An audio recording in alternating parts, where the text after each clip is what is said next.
Good morning. I'd like to begin by welcoming members of the press and public who have joined us today in Huntingdon, and also those watching us on the live stream.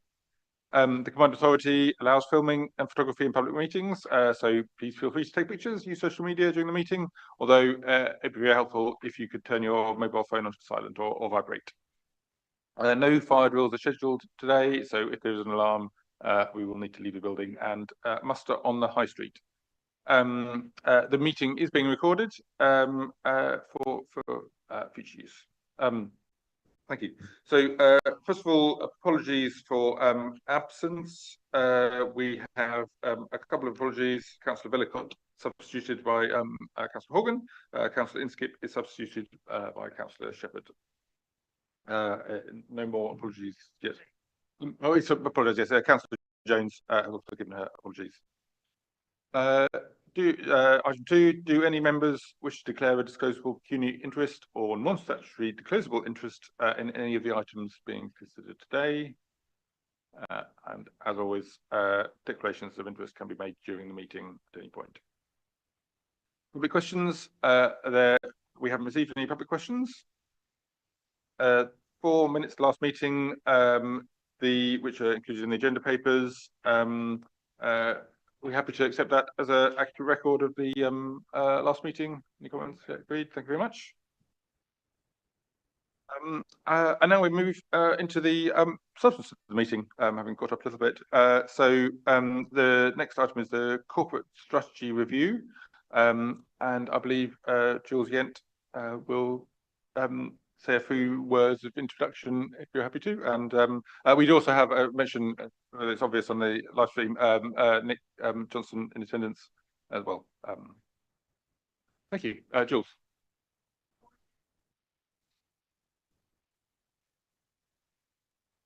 Yeah. It does. Try again. Good morning, and thank you, Chair. I'm pleased to present an update on our progress to refresh the Combined Authority's corporate strategy. So the approach we've taken this year was agreed by board in September, and then further engagement took place through workshops with yourselves, and a progress update and the draft deliverables were presented to leaders and to full board in November. The draft strategy is then being presented to board for approval at the end of this month. Following the principle of the golden thread, this will then inform a refresh of our directorate business plans and individual staff objectives through into the spring. The full draft strategy can be found starting on page 14 of your agenda pack. Given where we are in the electoral cycle, the decision was made to take a light touch refresh this year with an extension through to the end of March 2026. The essential framework of the strategic objectives, the mayoral pledges, our values, our equality objectives remain the same. And the main changes in the document are, we have new forwards from the Mayor and the Chief Executive. We have an increased focus on how we are responding to the changing national policy landscape, including a new section on this. We've refreshed our deliverables, reflecting what we're focusing on delivering next financial year, with an updated corporate strategy map or plan on a page, which is also in section 2.6 of the covering paper. Our sections about our achievements and case studies have been brought up to date, and we've updated the data visualizations, including the region in numbers and finance charts. So that's just a quick overview of what we've done to refresh the strategy, and I'm very happy to take questions. Thank you very much indeed. Still on, yes. It's good. Yes, I mean, obviously a sensible approach to sort of do a refresh of what we've got, and obviously, as you said, we've discussed this previously. Any questions or comments from the committee? Yes, Councillor Horgan. Well, sorry, Councillor Horgan. Do you think you could turn your microphone on? Yeah, that's on now. Yeah, good. Thank you. This may be a level of detail that you may need to go away and seek an answer to, but reading in the corporate strategy in the skills and employment section, it talks about apprenticeships. I'm a great supporter, like many people, I'm a great supporter of apprenticeships. the narrative seems to speak of apprenticeships that are being created out in the business community, as opposed to any of the CPCA themselves offer. So I was just interested to see if they themselves offer, and maybe just an update on that aspect.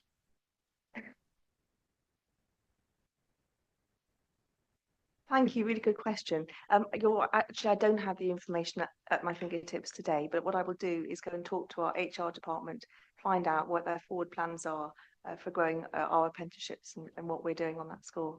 Thank you. Yeah, this would be It goes without saying that the reason I'm interested in this, not only because I believe apprenticeships are good. I had a 4-year apprenticeship myself a long time ago. But when you offer apprenticeships, there are lots of problems and barriers are in the way.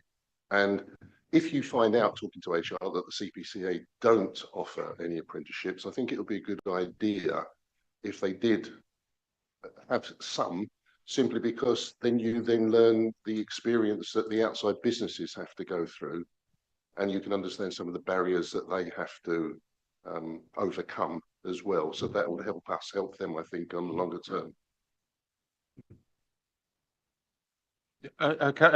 Mayor Nick Johnson. Yeah. I'm always wary of speaking without full facts. I'm pretty sure we do have. I'm just not too sure of the total numbers that we have, and actually, as a matter of record, and to encourage people to consider working in local government. One of the things I've also tried to ask, and I know Nikki in Human Resources has gone a long way about doing this, is developing the opportunity for work placements and opportunities. I don't know about you all, but I often get requests from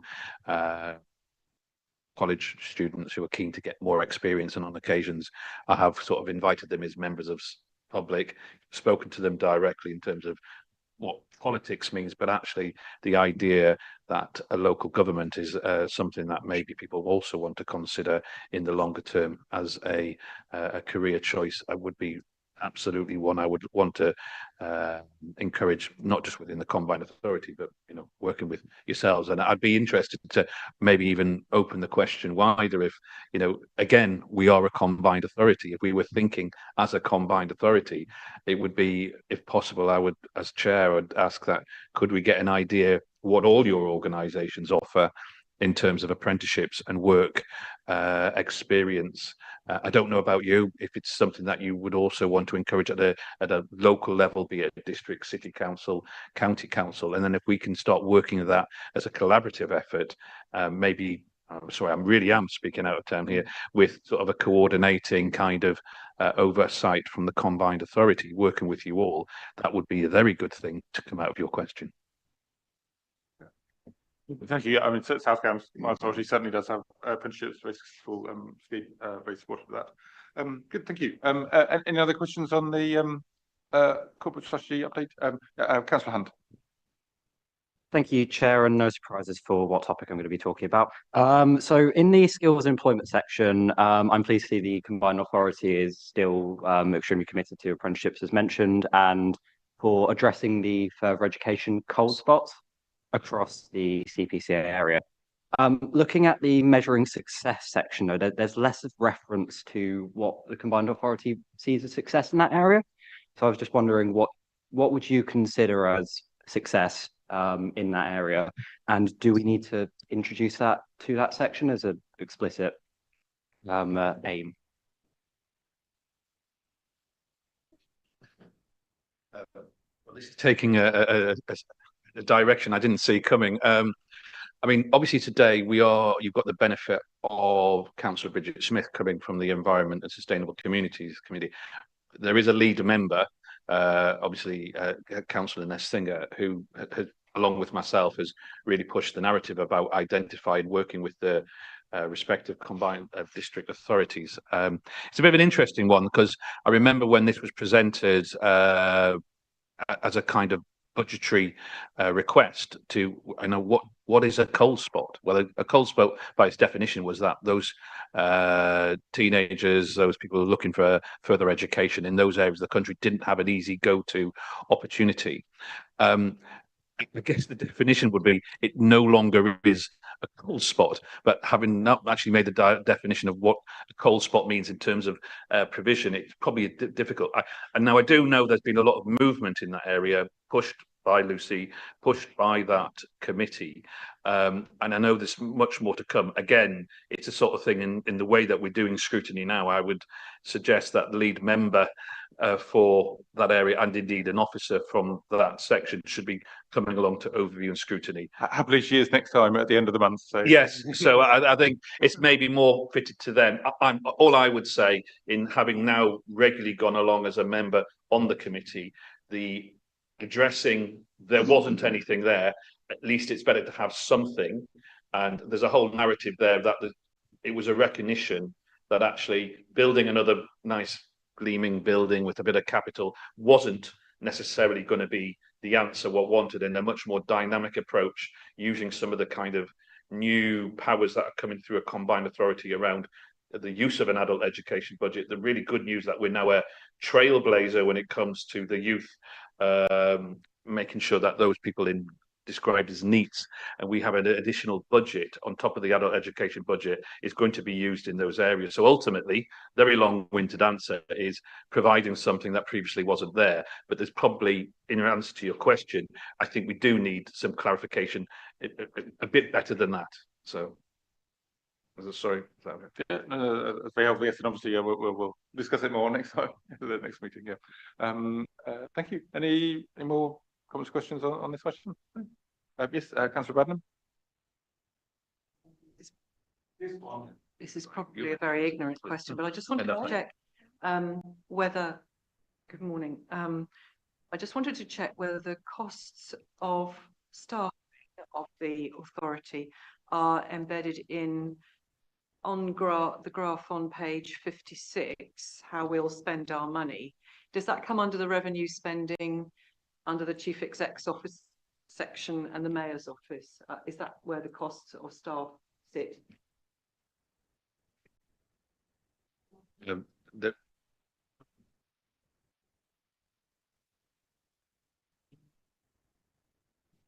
Apologies, Robert Emery, Assistant Director of Finance. The costs of staff are shown within the service area in which they work, so it'll be split across all segments of that graph. The reason I asked that question is because I want to be sure that we're using the maximum amount of money to deliver the services that we are obliged to deliver, rather than on I'm not saying it is, but potentially over large staff. You see what I mean? It's just to be sure where it's going. Thank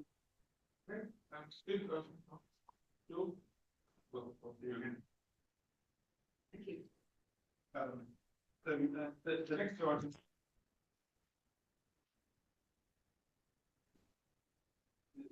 First is feedback from the working group that we've had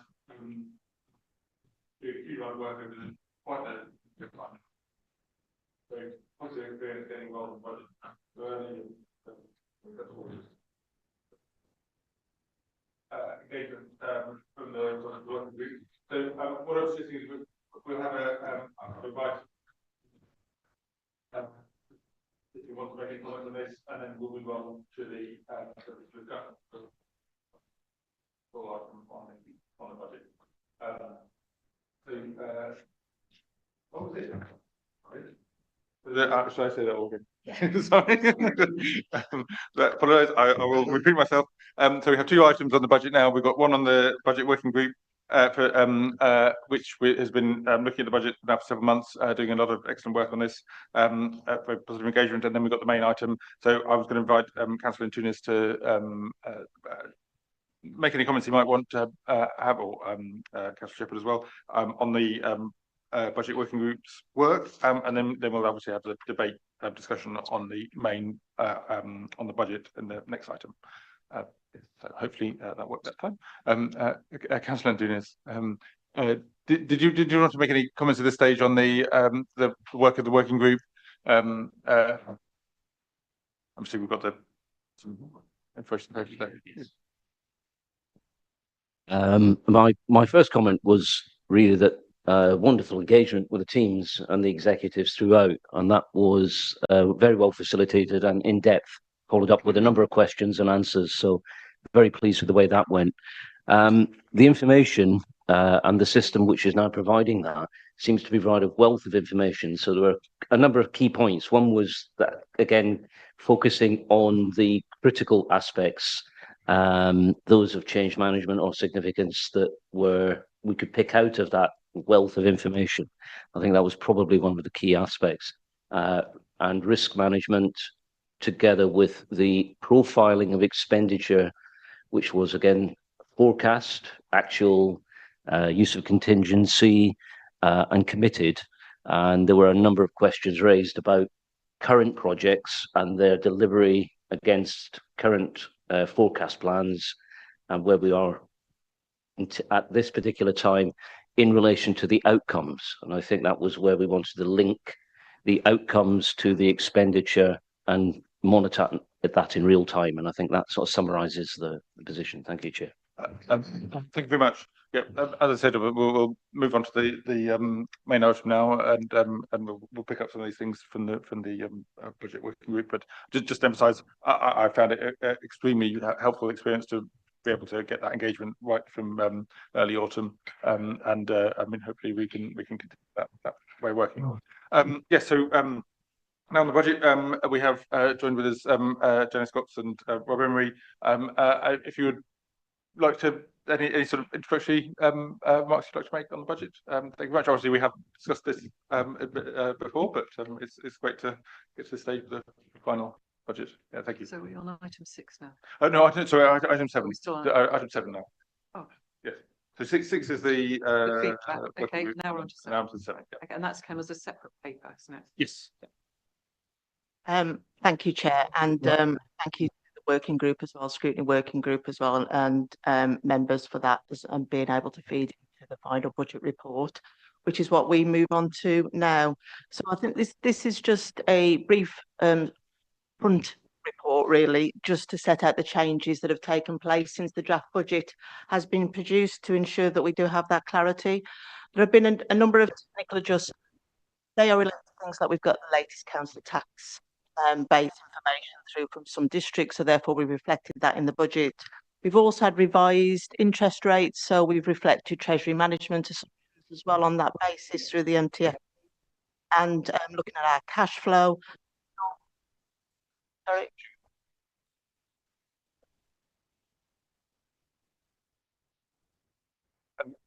Do you think you could mute? Yeah, I think we can't hear anything. Right, let's continue. I apologise. Somebody got very excited about the budget then. I thought, gosh, there's a first. So yes, and obviously it does reflect the December board decision to approve the £2 fare cap. So that reflects the assumptions around the use of 24-25 BSIP that was rolling through into 25-26. The other changes that we've had have mainly been around funding announcements that we've received from government, because unfortunately they don't tend to announce them in line with our timetables and stick to their own. So we've got the UK Shared Prosperity Fund, which is a transitional fund that's been made available for a further year. We did think that this potentially was going to stop, but another £900 million has been made available nationally. The detailed allocations have provided 3 million for the combined authority in terms of revenue and 1.4 million for capital. Of that 1.4 million, there is a sum of 793,000 which was made available to mayoral combined authorities only as a 22% top up for mayoral combined authorities. So that's an additional sum there of 800,000 that was made available within the 1.4 million of capital, and there is a 4% programme management fee as well that's included within that. The officers are currently working up proposals for use of the Shared Prosperity Fund. Need to do this quite rapidly because we've only got a year to spend it. So obviously those plans and spending needs to be done quickly in order that, back to the point that Councillor Antunes was making, the last one, about making sure we get these things sorted and delivered on time so that we get the utilisation of the grant funding and you don't risk any clawback of such. We are, though, currently awaiting information from government on the Rural England Prosperity Funding for 25-26. We've yet to hear about that. As the Mayor was referring to previously, the Trailblazer funding as well. 5 million is anticipated for that in respect of the new Youth Guarantee Scheme. And that's looking at how we can tackle persistent challenges around coordination and engagement with individuals, particularly, say, younger people. So tailored support for 18 to 21-year-olds and looking about those clear pathways through as well. The Connect to Work, Getting Britain Working funding, snappy title, is intended to be a 5-year programme, but what we've been announced so far to date is the effectively some form of seed funding really to get this underway. So that's £100,000 that's going into the budget. Once we get formal notification, which is anticipated. Okay. Yes, potentially around the spending review, but we hopefully once we get that notification, then we can start to feed that within the longer term budget for that. But I think the important thing is about the fact that we're looking to engage and support over 1,800 adults across the region who are economically inactive due to a disability or health condition. So I think that's an important part of that work, and this 100,000 is there just to kickstart that off, to think about how we can set that out. At present, we've profiled that at £10,000 in 24-25 because the funding has actually come in, with the remainder to be spent in 25-26. Obviously, if that shifts between years and we need to drop some into 25-26 or accelerate some from 25-26 into 24-25, then we'll do that within that ring fence funding. We also had notification, like local authorities did, that the government were seeking to support the cost of the employer's national insurance increase. And whilst that has been announced, it will be within the allocation of the £500 million that went in support of local authorities for this. So there isn't new money beyond that. It is within that allocation. What we don't have yet is a mechanism for how they will pay that over to combined authorities or be able to ascertain that. Because we don't get a settlement like local authorities do. So the government is still working through that. And we've no doubt that we'll be in touch with civil servants about how that can be made to flow through to all combined authorities as well as our own. We've also had notification, which is quite early, for the local highways maintenance funding capital. That includes the 27.5 million of baseline funding, but we've also had an additional £10 million of funding to support it's generally been referred as potholes, but it's really around the wider support for road maintenance, which will include other areas as pathways and bridges as well. But obviously, potholes are a main consideration, not only here, but across the country. And that's what this funding will be there to support. We have allocations now between the two highways authorities are in receipt of these funding, and this is in the final budget report that was published yesterday for that. Sorry, Tuesday for that. So, but the power to allocate that actually sits with the Mayor to make that decision. And we go on to the bus service improvement plan funding. There has been additional funding announced for this, which totals 10.2 million, of which 3.6 is revenue, including 125,000 for capacity funding and 6.5 million is for capital investment. There is a proposal for the use of BSIP funding in relation to the continuing support of the fare cap. Whilst working within that funding, the option to provide this support is to continue the £2 fare cap for the period from April to June 2025, and beyond that to December 25, which is when the national fare cap scheme is programmed in to cease, is to support it with a £2.50 fare cap, and that will utilise the BSIP funding in the main. However, any underspend that or surplus that is available within the BSIP funding is intended to support the other improvements across bus services across the region. Apologise, Dennis. Because we've just dipped under the course, we're going to have to adjourn for a minute or two. If you pause there, I mean, it felt like you were sort of had a few more items to go, but sorry about that. So we'll just hold on for a minute.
we're going to go back live now. Thank you. Welcome back. The meeting is now called again.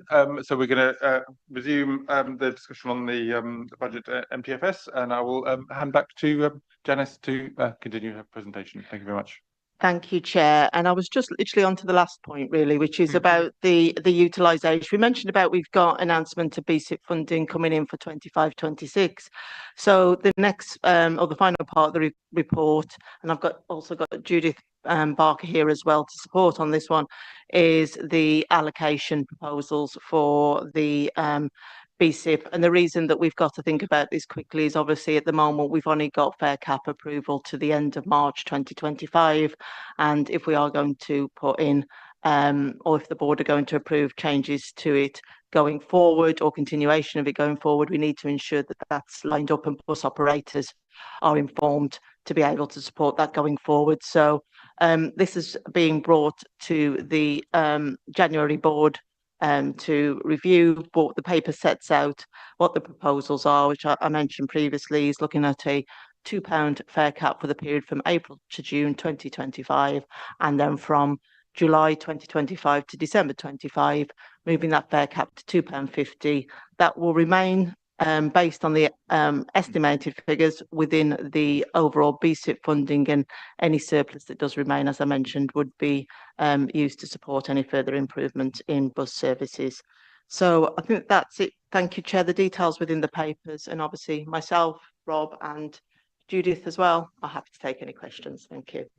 Excellent. Thank you very much indeed. Thanks for your patience. Just invite members of the committee to comment, ask questions. Yeah, Councillor Bradnam. Thank you very much. I wanted to, sorry, I've slightly lost track of when you said it. Let me find out. Oh, yes, it was the point about 2.6 on your paper, the allowance for the increase in employers' national insurance. And you said that this was £0.1 million funding support. But I think I understood you to say that that had to come out of what we were already being given anyway. And I just wanted to ask, does it effectively represent a reduction in the money that we're getting to do the work that we do? Or is it actually a genuine support for the national insurance increase? It's genuine additional money in to support the national insurance increase. What it's saying is of the national pot that's been made available for local government, which is 515 million, the allocation to mayoral combined authorities will be made from that pot alongside the allocation to local councils as well. Okay, so it's real extra money. Yes. Lovely. Very much. Thank you. Councillor Leach, then Councillor Gossard. Thank you, Chair. So it's just on the same one. So are we actually still estimating, or is it a fairly accurate figure that it's going to cost the command authority 118k? Is that for the first year? I'm just trying to get my head around where the costings are on that. It is. It's the cost for the first year, so it's the cost for 25, 26. Yeah. And at the moment, I think part of that is we do only get a single year settlement from government, so we do need to bear in mind that it'll be part. We only know things for a year generally at the moment, and we're hoping for multi-year settlements going forward.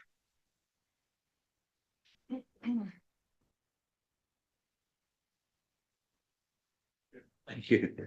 Good morning. Yeah, just a quick one from me. I understand there was some money made available.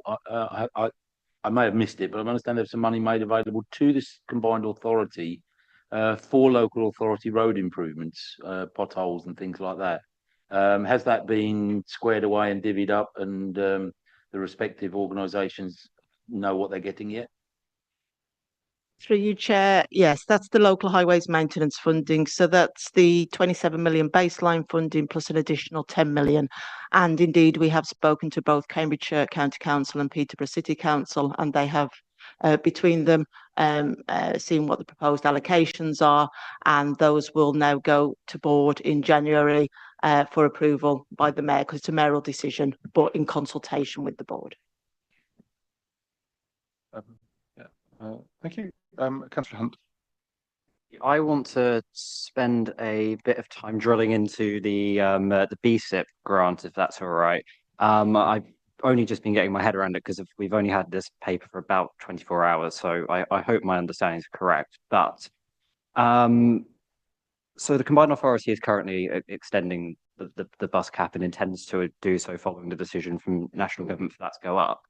And that's coming from the revenue part of the BSIP grant. It says here in the report that if the funding wasn't used for the fare cap, it would otherwise be available to deliver further bus service improvements or improvements to real-time information and so on and so forth.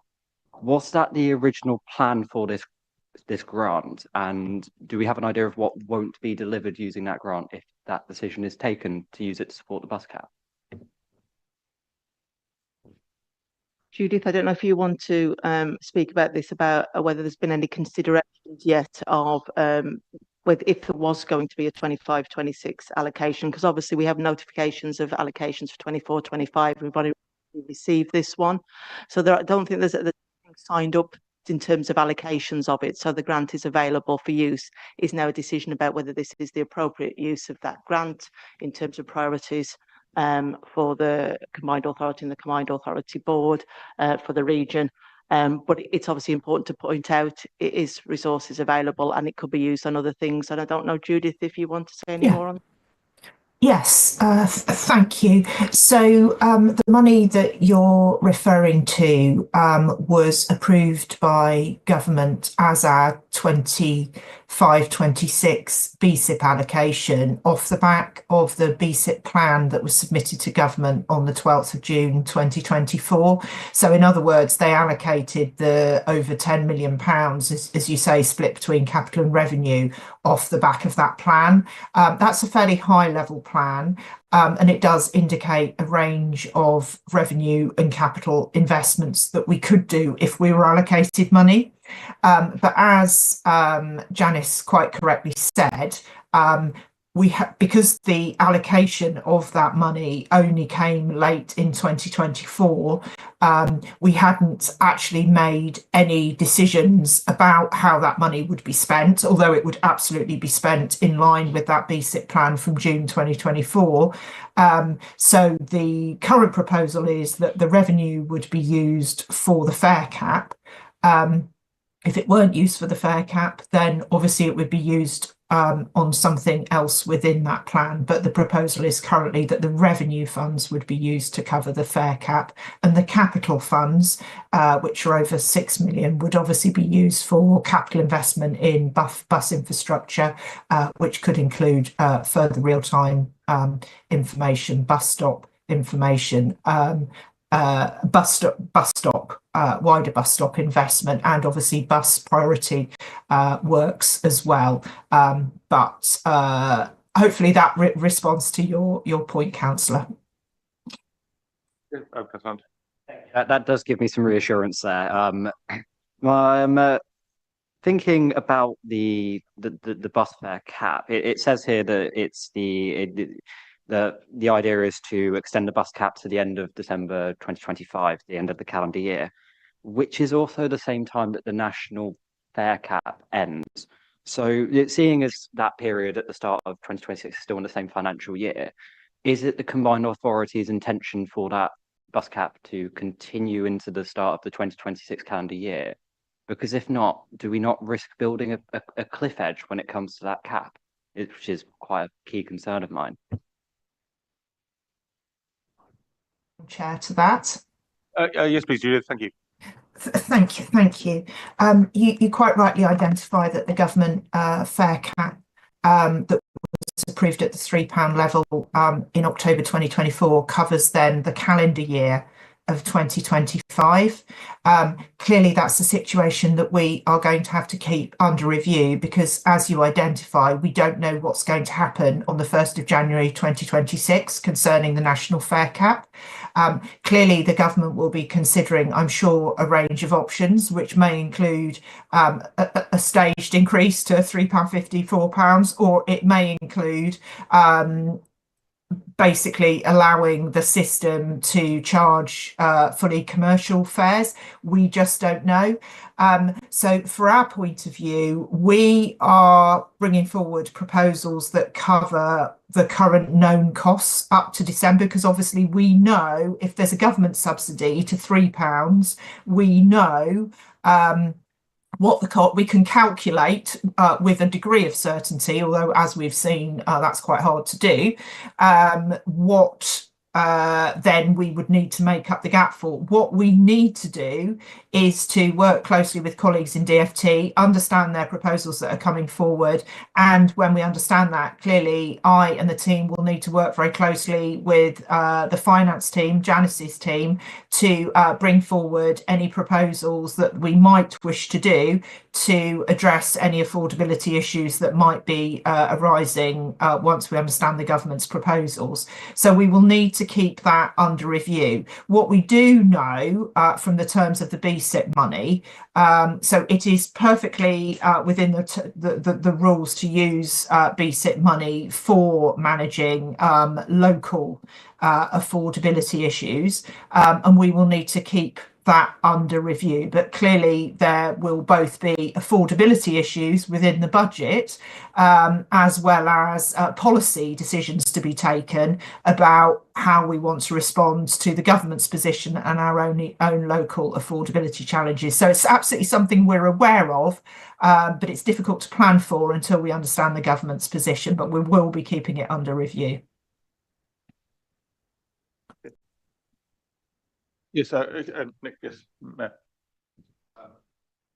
To give a more mayoral political answer, I think most people know I do talk a lot about buses, and I hang around with a lot of mayors who talk about buses. Sorry?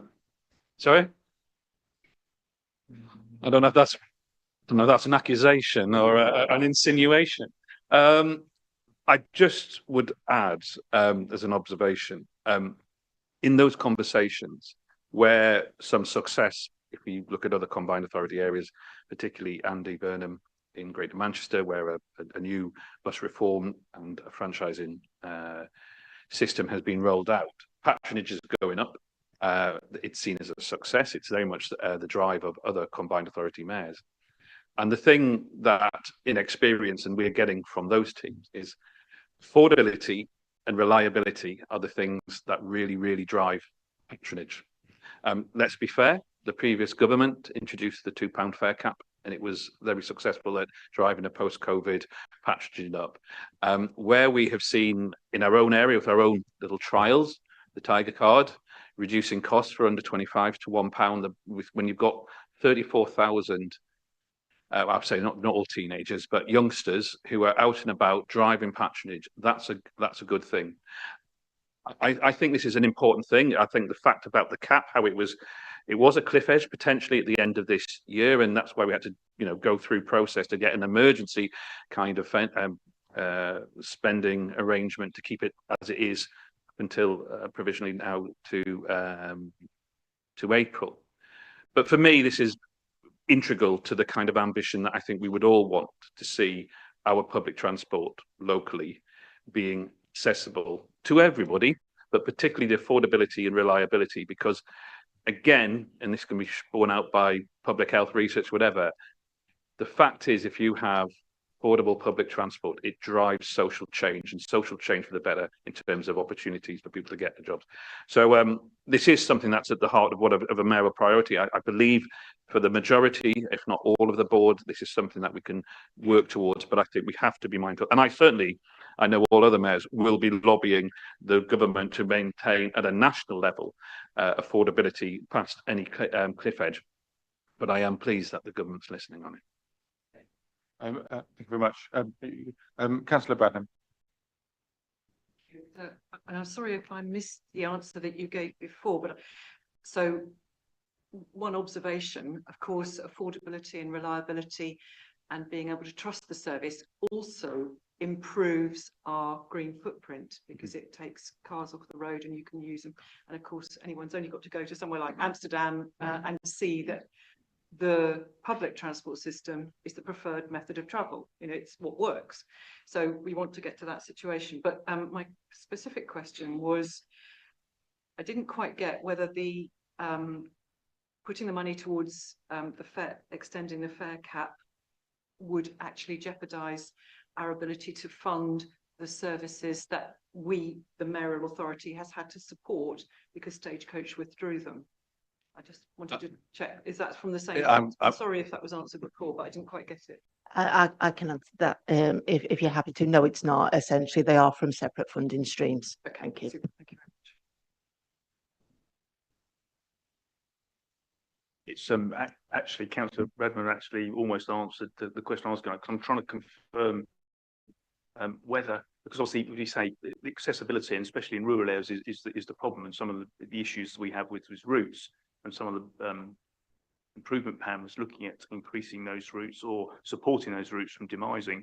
What I can't work out, and it's my issue to a degree, is because I didn't get much chance to look at this paper because of the time-wise, but are we saying that the board are being asked to consider, obviously we're struggling on a scrutiny perspective, as to whether they should do this with no other option of what else is being potentially not reduced, or other routes we might not be able to continue on because we're actually going to pay for the capping, if that makes sense? You're on. Yes, thank you. No, it is separate. So the routes are being funded separately.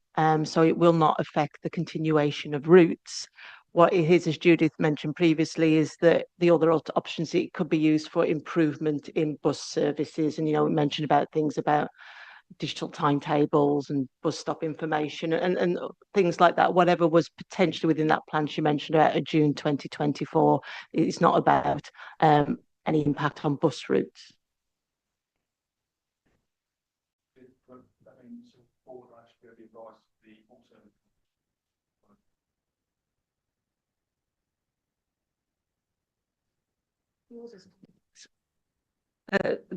The board, because there's no decisions on what they are, other than it will be paid for within so the BSIP fund will be available to pay for these, however many of them it can afford to do once they're costed up. So the board's advised that there are other options available for use of the grant, but we've not actually costed up those options. You know, we've got £3.4 million worth of grant, and whatever's in the plan from 2024 will then be costed up against that and see what is deliverable against that.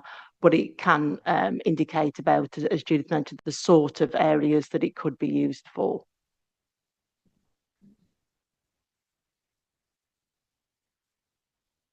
Hello. Yes, I've also heard that for the affordability and reliability is the top priority for younger people, particularly and including those in secondary and further education. And I know we have centres of education excellence in Peterborough and Cambridge, and those university students often cannot live in the areas of education excellence and have to travel in some distance, and that is their top priority. But I think also, but it may be that there is a modal shift for these younger residents, but also who haven't actually got cars and don't drive, but also for older residents who have given up their cars. And it would be really good to continue to understand the impact on the different demographics in the success of continuing with this. And if we could hear about the success from the modal shift in those two groups going forward, it would be very helpful. Thanks. Certainly, there are other concessionary support as well for groups of residents too that are available. So I'm sure that Judith, working possibly with Jules' team, might be able to look at those statistics to be able to share those with the committee. And try not from talking out of term, Jules or Judith, in offering you to be able to do that. Thank you.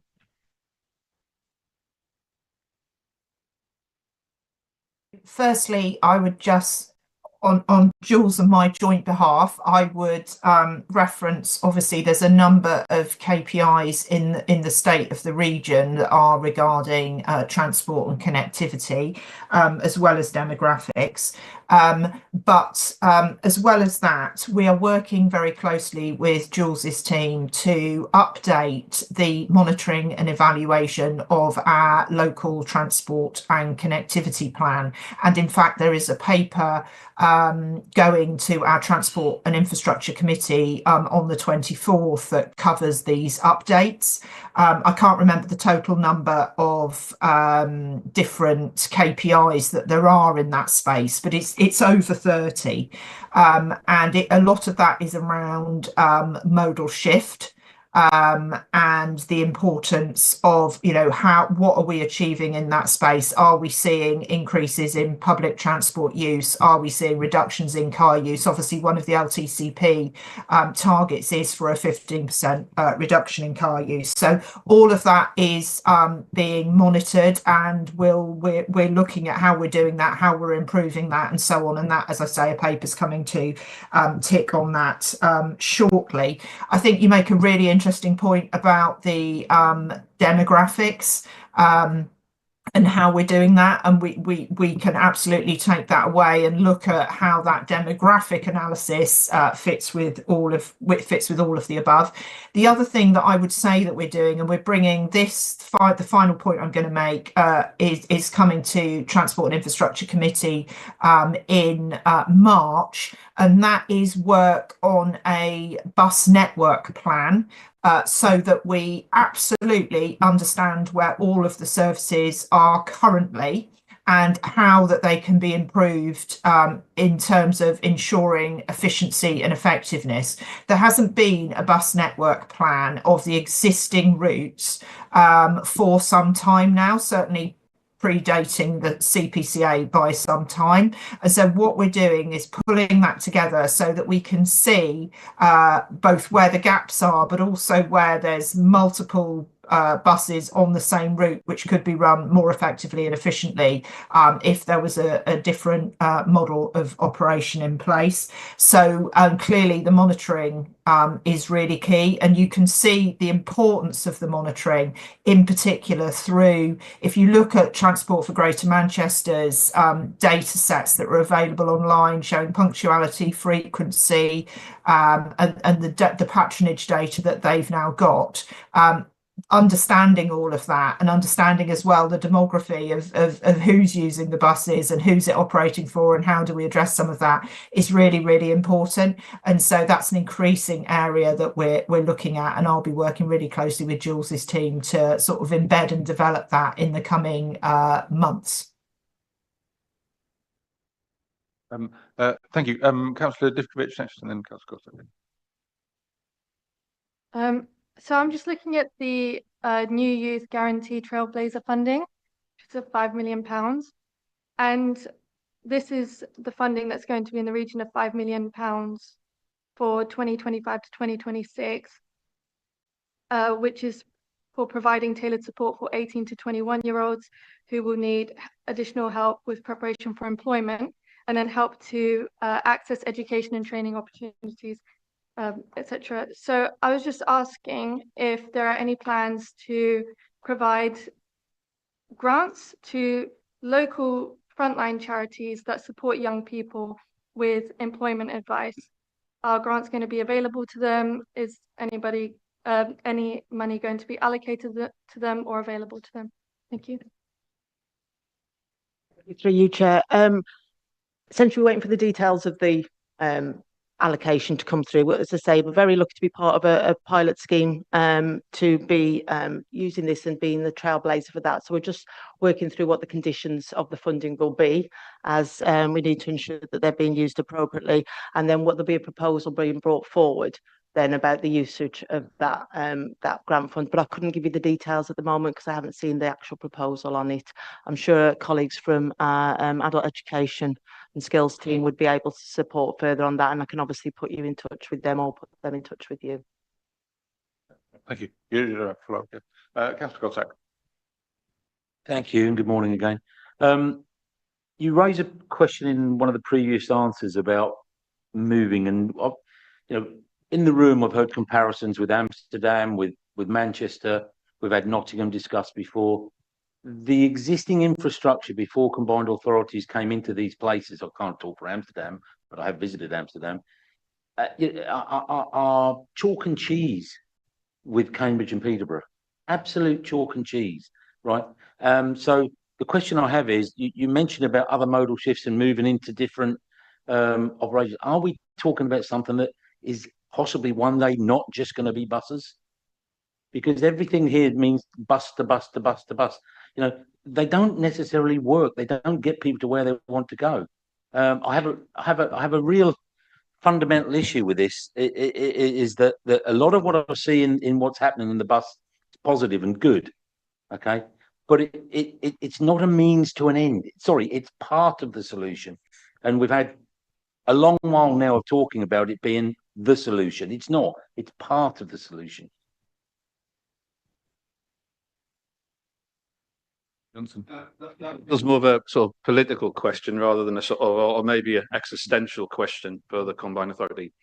Sky's the limit, mate. Sky's the limit when it Councillor Goldsack. I mean, we're talking about, you're absolutely right. When I sit in meetings with other mayors, I don't look that we do a cut and paste job of the successes that have been delivered elsewhere to kind of, because it would work. One of the pride, let's celebrate what is Cambridge and Peterborough in terms of its kind of mix of geography, rurality, and the three cities to be precise, that we have in this area.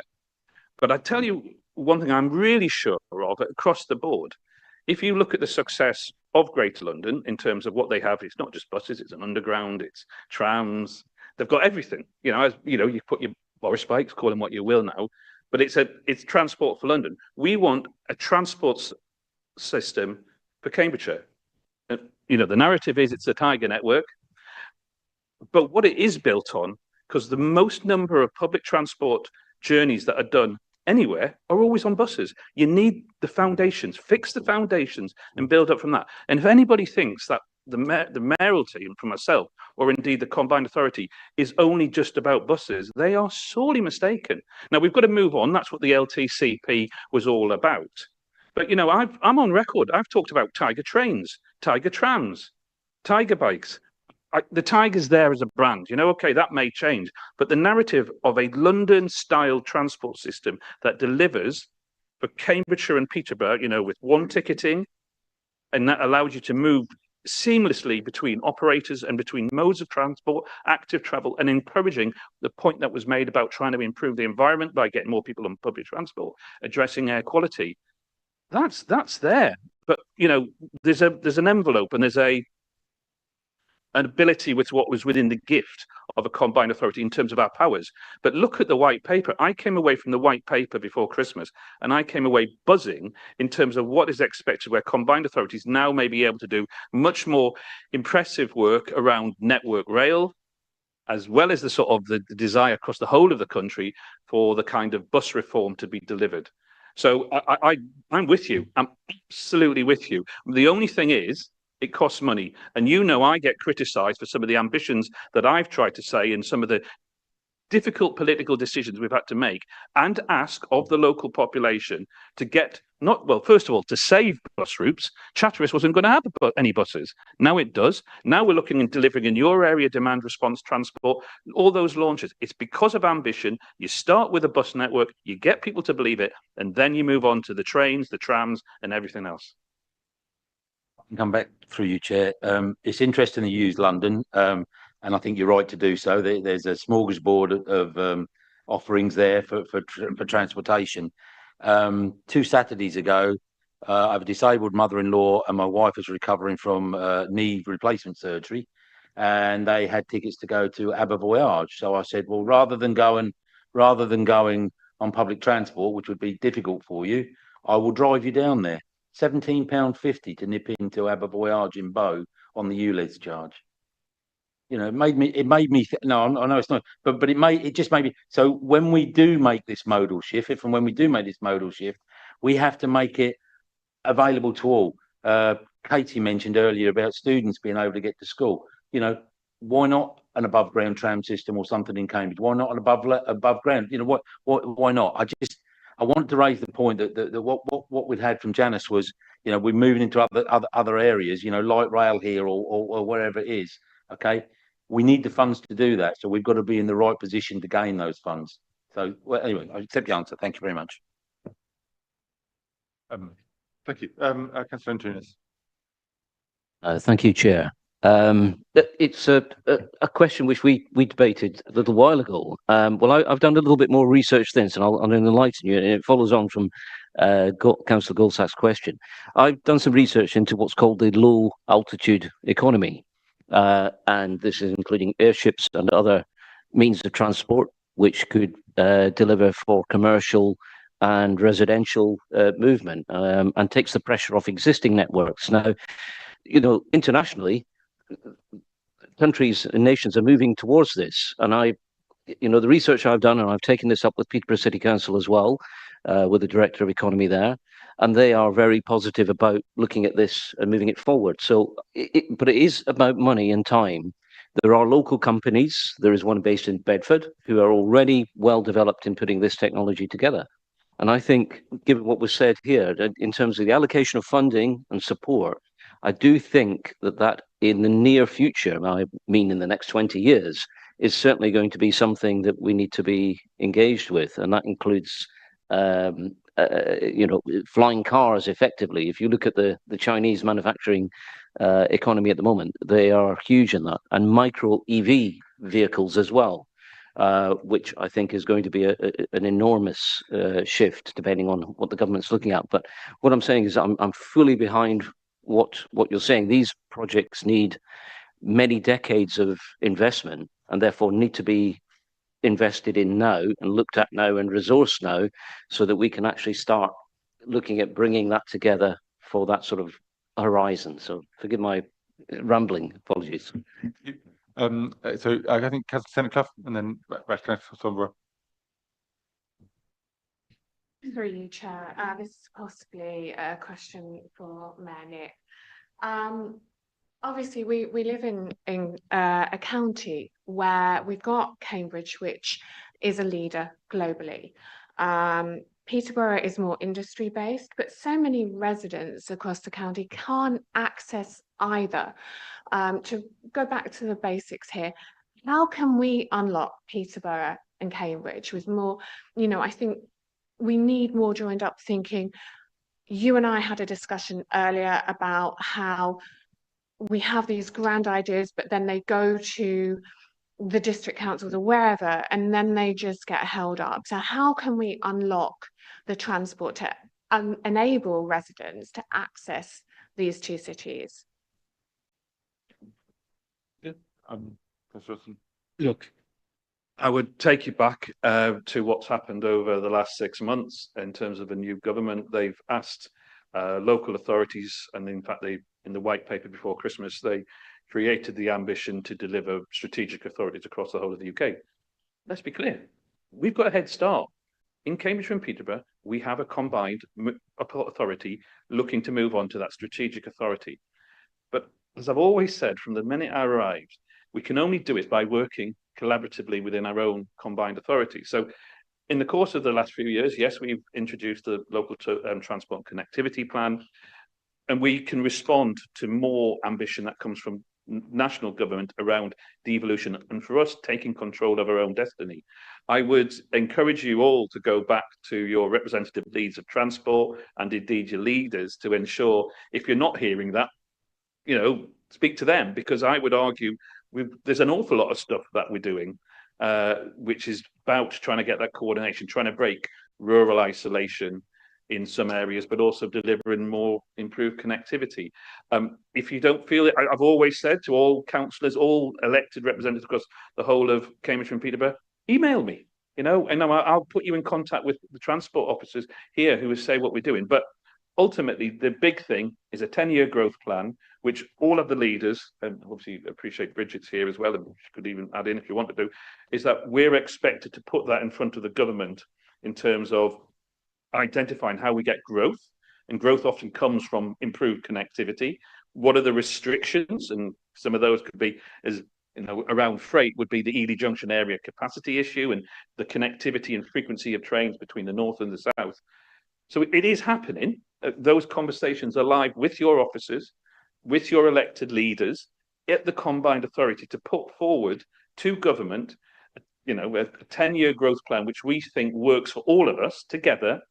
And then there's a iteration where in the kind of the way the government works out will give us a sort of set of priorities, and we'll then have the fiscal event which says there's the monies that are going to help you deliver it.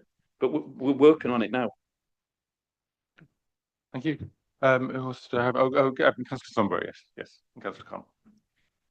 I was really pleased to hear about the bus network plan, which I assume is actually going to be a map of the bus network and a diagram. Okay. Yeah, well, that's fantastic. I know Wales has got a marvellous one for the whole of the country, and it would be great to have one here. But I hope it can be aligned, superimposed with the train network as well, because I know a lot of the students going into Cambridge by train, they have subsidised reduced fares. And I'm hoping that with South Cambridge opening, that there may be subsidised fares for some of the bigger companies, recognising the opportunity to travel in. But the bus network plan aligning with the rail network plan, and one day having a combined ticket for both of them, and which I'm hoping that you'll be able to lead on that when we've have more powers within the combined authority here. And you have got a really excellent training officer within the combined authority, so that the expertise you've got about trains is very good already. So it's a very good base to do that combined work. Thank you. It'll only ever, sorry. This will only ever work, a Tiger network, or I say London style, but Transport for Cambridgeshire and Peterborough will only ever work by getting those narratives around trains, buses, shared cars, you know, demand response transport, active travel, the you know, we've got scooters, bikes, all of them. I'm hanging it on the Tiger network, and as I say, the ambition of Tiger trains, Tiger trams, what in the future. Thank you. I think Judith had a hand up. Did you want to come on this, Judith?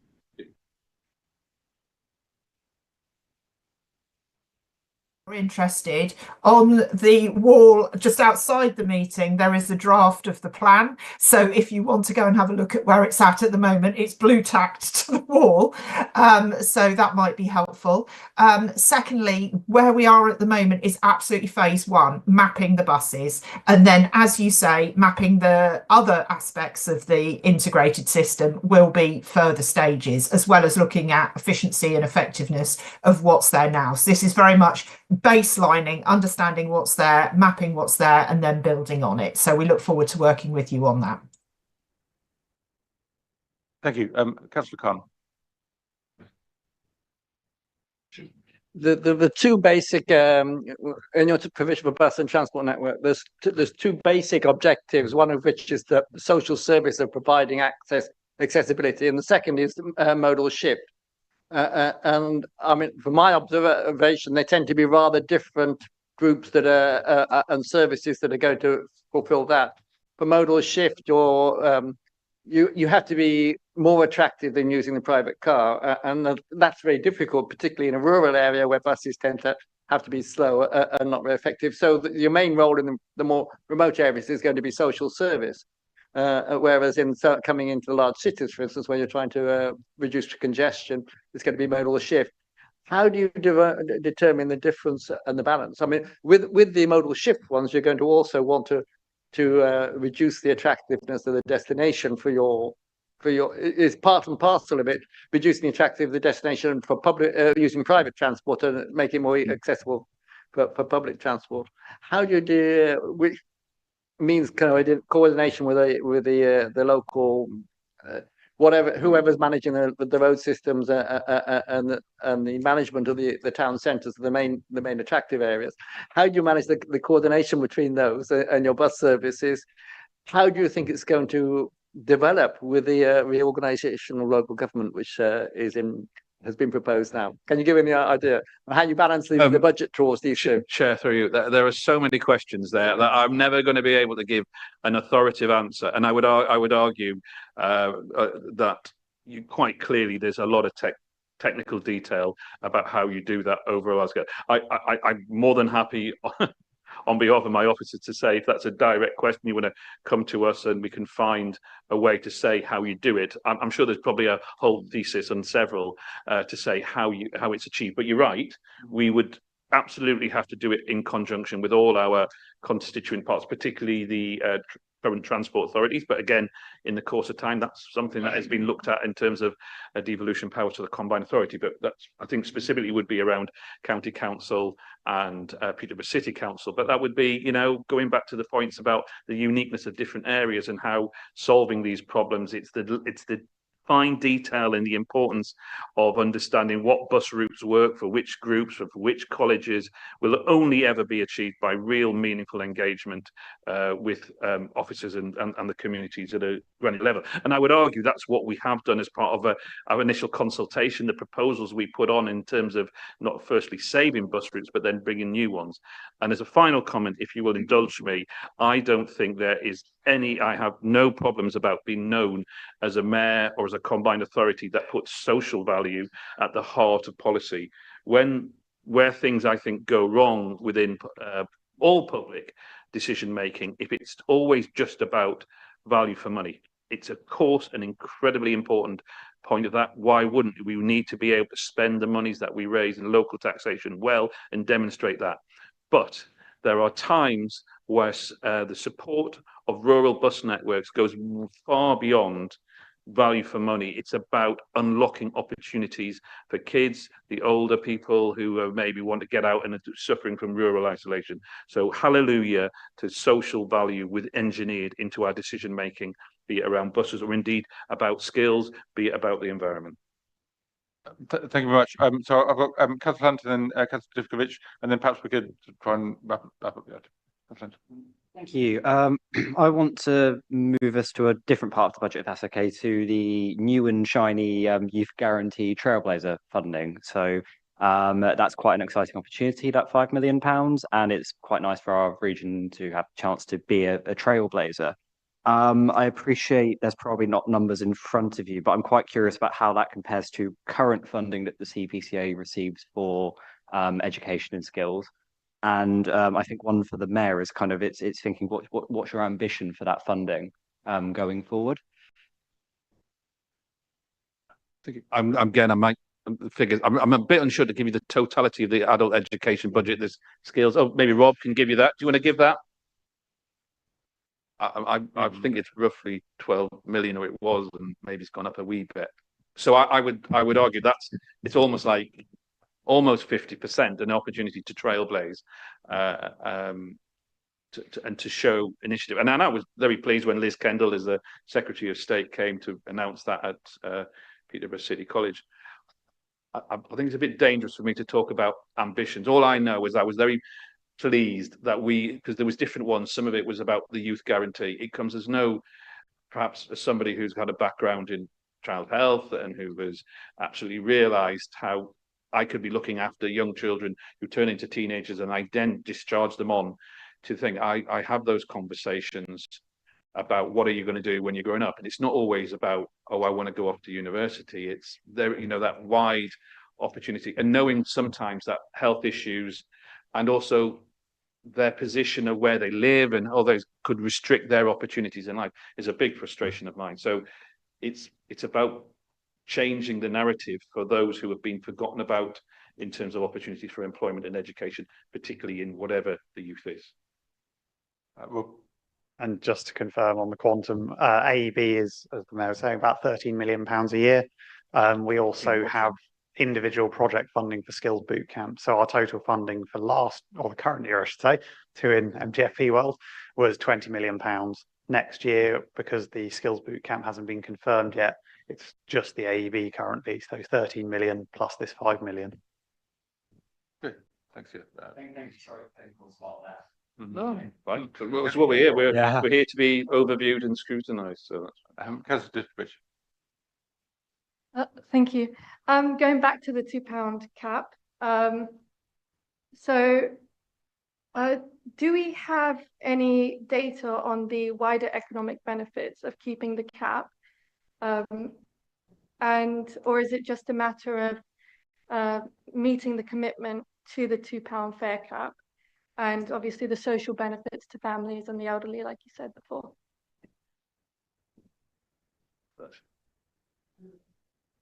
Judith, I don't know if you've got a response to that, because obviously when the first fare cap, the initial £2 was proposed in December, there were inclusions in there about the benefits that had been identified of using that, and I think that was more on a national basis. But Judith, I wonder if you could just confirm that, please. If you're there. Oh, she looks very frozen. Oh, she's just coming back. Maybe potentially coming back. Right. Well, Sorry, I was having some technical problems then. Could you just repeat that, please? Are you happy to, Councillor Gibbs? Thank you. So, do we have any data on the wider economic benefits of keeping to the £2 fare cap? Okay, so in terms of if we refer back to the paper that was circulated to the board for the 13th of December fare, 13th of December fare cap discussion, we shared in that paper the benefits that had been recognised by interim evaluation reports that DfT had done into the national fare cap. And in particular, both the number of journeys that had been made and the fact that the people had also made more journeys individually. So there was more overall journeys, and the fact that individuals had made more journeys because of the fare cap. And the fare cap commenced, I believe, in September 2022, and those reports were interim reports from early 2024. So that was, it was looking at those results and setting those out in the board paper that was the background we were able to give. But beyond that, there is no local research here, and I'm not aware of any other research, or indeed I do not believe, although I may be wrong, I do not believe that DfT have published those final reports as yet. But that's it's certainly, if we could share with the councillor that report, you will see the details of the interim research that has been done evaluating the national scheme so far. Yes. Janice, yes. Sorry, Chair, Rob has just kindly called up the December report for me. So it was survey work completed by Transport Focus on behalf of DfT, and that identified additional insights. And the main conclusions of the interim report, there is a link to that, but it also identified that more than half of those who use buses at least monthly have used the £2 cap fare. Those in households without cars are more likely to have used the fare. Usage of the £2 cap fare is highest amongst under 24s and people with lower household incomes. People making more bus journeys due to the £2 fare have most often used the bus instead of the car, or made extra journeys to places they have been to previously. So it's also improved the increased movement there. And half of those who might make more journeys due to the £2 fare cap would replace car journeys, and 4 in 10 might go to places that they would not go otherwise. So that's just a summary of some of the things in there, but it does have a link as well to the main report. I would argue from a political point, that evidence you just heard there, it's that panacea was, where do you target benefits in terms of trying to distribute monies out fairly? And that's it. The very people who have the least money in society are benefiting from this. So we can talk about how you do taxation, whatever, but you invest in public transport, make it affordable for the people that use it. They are the ones who will benefit the most. Absolutely. Thank you. And Councillor Bradnam and thank you. Thank you very much. I just, again, another question about the New Youth Guarantee Trailblazer funding. Andy, it slips off the tongue. This committee aims to try and monitor and make things better and see where there are gaps. And so what I'm asking, I chair the corporate parenting subcommittee at the county, and I'm asking, will some of that money be safeguarded? So it says in the narrative, it will seek to tackle persistent challenges around coordination, engagement and accountability by providing tailored support for 18 to 21-year-olds who might need help preparing for employment and also education. So I'm just saying, will some of that money be safeguarded towards children and young people who have challenges around health and disability and are looked after children? Also, will there be any monitoring of the impact of that funding in terms of the number of young people supported into successfully taking up education, training courses in college, or indeed employment? Thank you.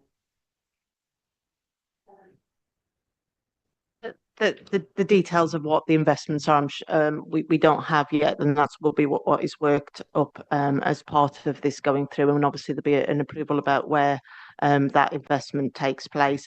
I think in terms of the monitoring, obviously as it's a trailblazer, the government as well as ourselves will be very interested to see where the impact of this has been felt. So I'm absolutely certain there will be strict monitoring around this going forward, but that can also be set out as well, and we'll get back to the AEB lead and skills lead to ensure that we can get that picked up as well. And it will be done, no doubt, obviously in partnership with our I suppose what I was asking, in advance of it being received or planned for, can we please stick that in as a priority use?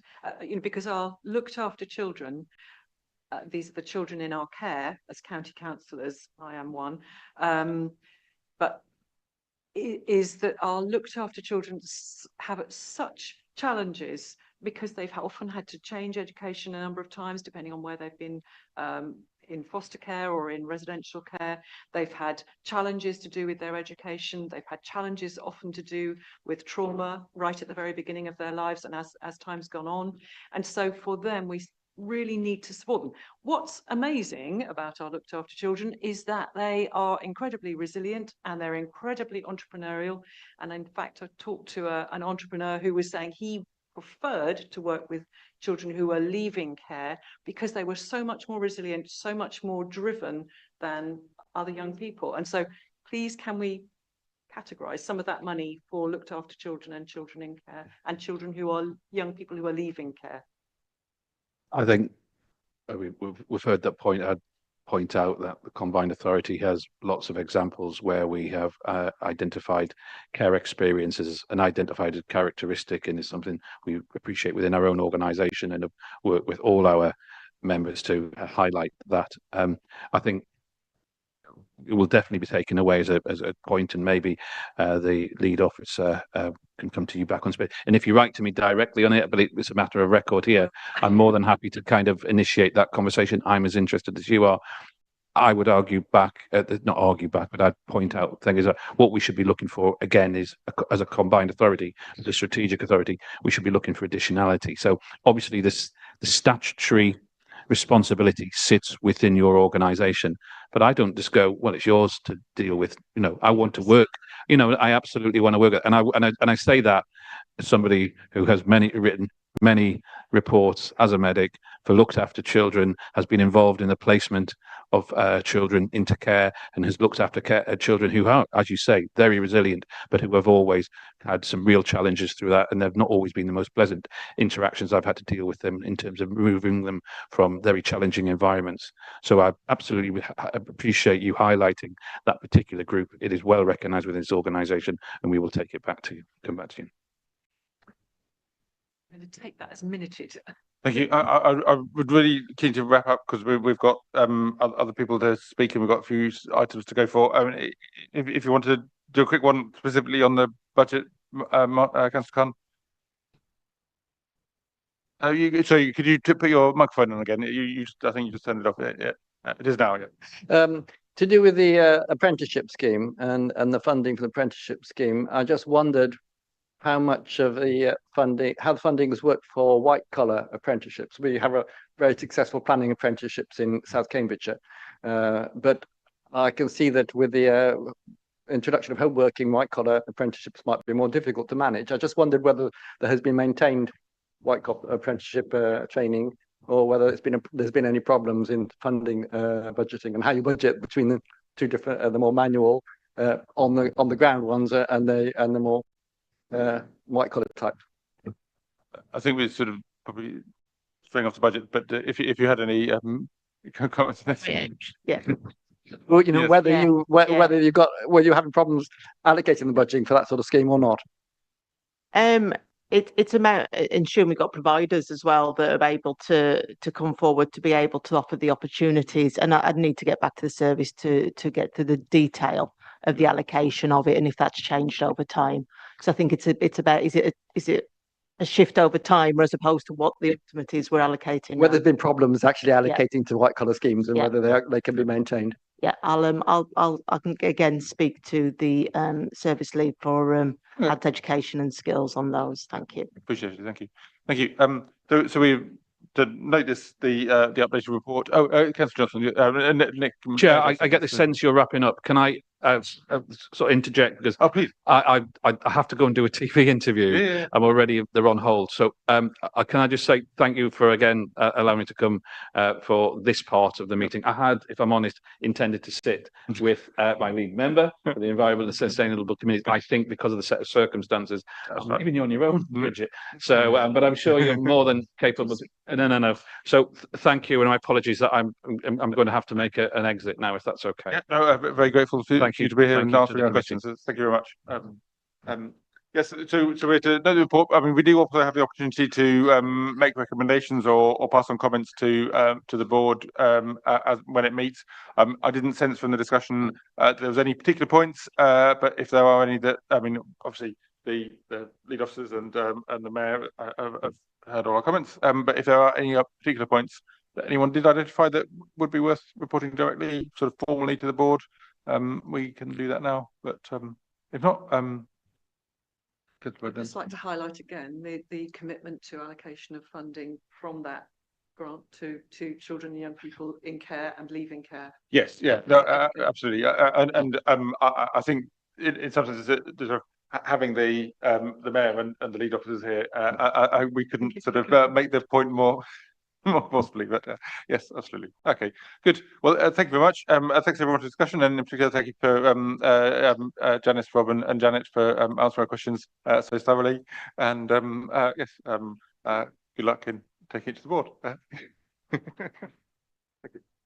So now we have, and apologise for the delays, for sorted reasons, Councillor Bridget Smith, who is the chair of the Environment and Sustainable Communities Committee, along with Judith Barker, who's still online, and Adrian Cannard, who's in the room with us. So this is an opportunity to discuss the work of the committee and the combined, more generally, the work of the combined authority in these areas. I mean, you're very welcome to sort of say anything by way of introduction, behind it, and then we've got some questions that we'd like to talk to. Thank you very much indeed. Okay, if I just kind of run through very quickly kind of what we do. So the committee covers climate, environment, housing, and infrastructure, but not transport. The Greater Cambridge South East Energy Hub reports to us. We're the accountable body for it, though none of the Cambridge or Peterborough councils are part of it, but we're the accountable body for it. We've got, as you know, we've got a really active climate programme, and the approved climate action plan as well, and we're in the process of closing out the affordable housing programme. So that's kind of winding up, and we're just spending the last little bits of money. One of the most important pieces of work we've been involved in over the last year is the local nature recovery strategy. Obviously a requirement of government, working with the county council on that, and it's been slower than we would have wanted. We were really optimistic at one time we were going to be a really early adopter, but it wasn't to be. But we've commissioned, I think, the Wildlife Trust, I think Adrian told me earlier, to do some additional work to try and get that over the line. And we've also had the recent approval of the infrastructure delivery framework. So this sort of coming year, so we need to do a big bit of work regarding the local growth plan, which is obviously a big focus of the combined authority as a whole, and again, another requirement of government. But it's really important that this works with the climate action plan. So we don't want to be cracking on with the climate action plan independent of what the local growth plan is going to be. We've got to make sure that any growth we're delivering in Cambridgeshire and Peterborough is green growth, good growth, growth that benefits the environment, doesn't damage the environment. So that, you know, we're doing work at the moment, and Adrian's leading on this to kind of analyse what the independencies are to make sure that those two documents actually work together and support each other. Going back to the local nature recovery strategy, that'll go out for public consultation in summer. That the affordable housing programme is due to complete any minute really, and we'll review the climate action plan with new evidence on climate risk, carbon budget, and the local energy system. We obviously have to respond to whatever's coming out of this government. No doubt there will be new environmental policies, and there was some stuff in the white paper that was published on the 16th of December. On recently approved projects, we're currently delivering projects that are just under £10 million in value of capital, and about £250,000 in, just under £10 million capital, and just under £2.5 million in revenue. And you know, we have additional bits of money coming in to the tune of just over £1 million capital and just under £1 million in revenue. So that's a quick summary. Thank you very much indeed. So we have some questions have been submitted in advance, Councillor Hunt and Councillor Horgan. So I'd very much like to start off with them, and then I can come to sort of opening it out. That's right. So Councillor Hunt. Thank you. And I believe this is the wording I submitted, but I submitted it quite a while ago. So it's along these lines. But please could you provide an update on the current uptake of the Net Zero Villages scheme, both total and by district or unitary? And can you also give a brief explanation of the Environment Committee's hopes for the scheme and how successful measured? I'm aware that expressions of interest are still open, but it's be quite good to get an update there. Yeah. Okay. Thank you. So I'll start off, and then I'll let Adrian fill in the bits that I've missed. So this was £1 million scheme. It's it is specifically for villages. So Cambridge City and Peterborough aren't part of it because they haven't got villages. The money has been divvied up according to what the need, what the sort of evidential need is. South Cambridgeshire, sorry, got most of it, got a lot of it. Actually, Peterborough did get some. They got just over 50,000 because, of course, they do have some villages. So it was obvious that things were going really slowly. And it was obvious that, this organisation, with all the other demands made on it, was struggling with the capacity, because Adrian's is a tremendous. I mean, I think the team is Adrian. I think actually Adrian and Judith was really going to struggle to manage a grants programme. And those of us on the committee know that all of our councils are actually really experienced in managing grant programme, and the majority of us do it. And we do it well, and we do it fairly routinely. So we were very keen that this money would be, sorry, I hate this word, passported, handed down to the member councils in order for it to be managed by them, because we thought that would speed the whole process up. So that's what's happened. I think some councils are doing it more quickly than others. As I say, I think expressions of interest are still in. I know that East Cambridgeshire have got 17 full applications received, initially had 21 applications approved from expressions of interest. So, it's now down to each of the councils to get that money out. I think it all has to be spent by spring 26. Is that right? Yes. Yes. So the initial funding is to make sure it's all launched by March, and then because it's capital projects, then we've allowed a year, which is still quite tight for some types of projects. But yeah, so we will have an idea by the end of March as sort of the scale of take up.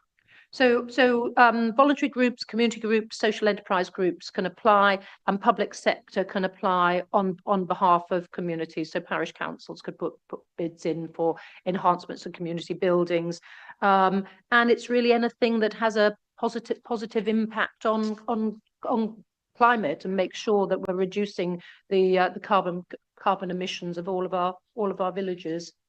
Shall I say anything else?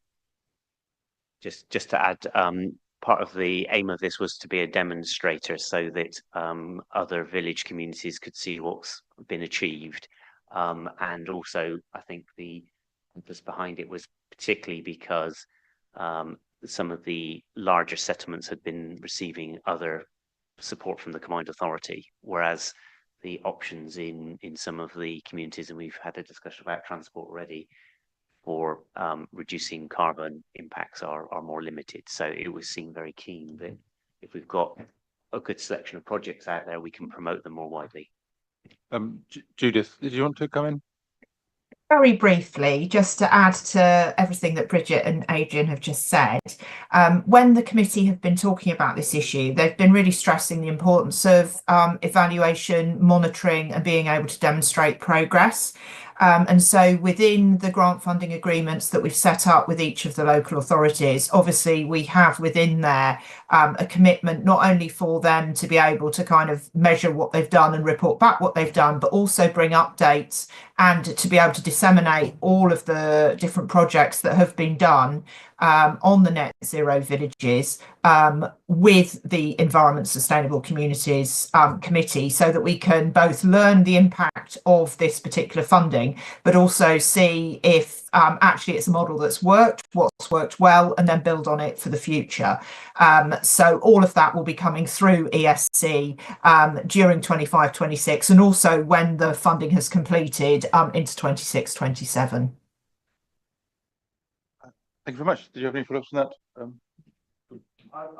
No, just to say, actually, I think I do. It sounds really positive, and it kind of comes into a point I was probably going to come to later, but I think it's quite a good opportunity now. But collaboration with member authorities. So it sounds like the Net Zero Villages scheme, like you mentioned, there was identified that our kind of districts and unitary councils are really used to these grant schemes and really used to distributing it out, which is really positive.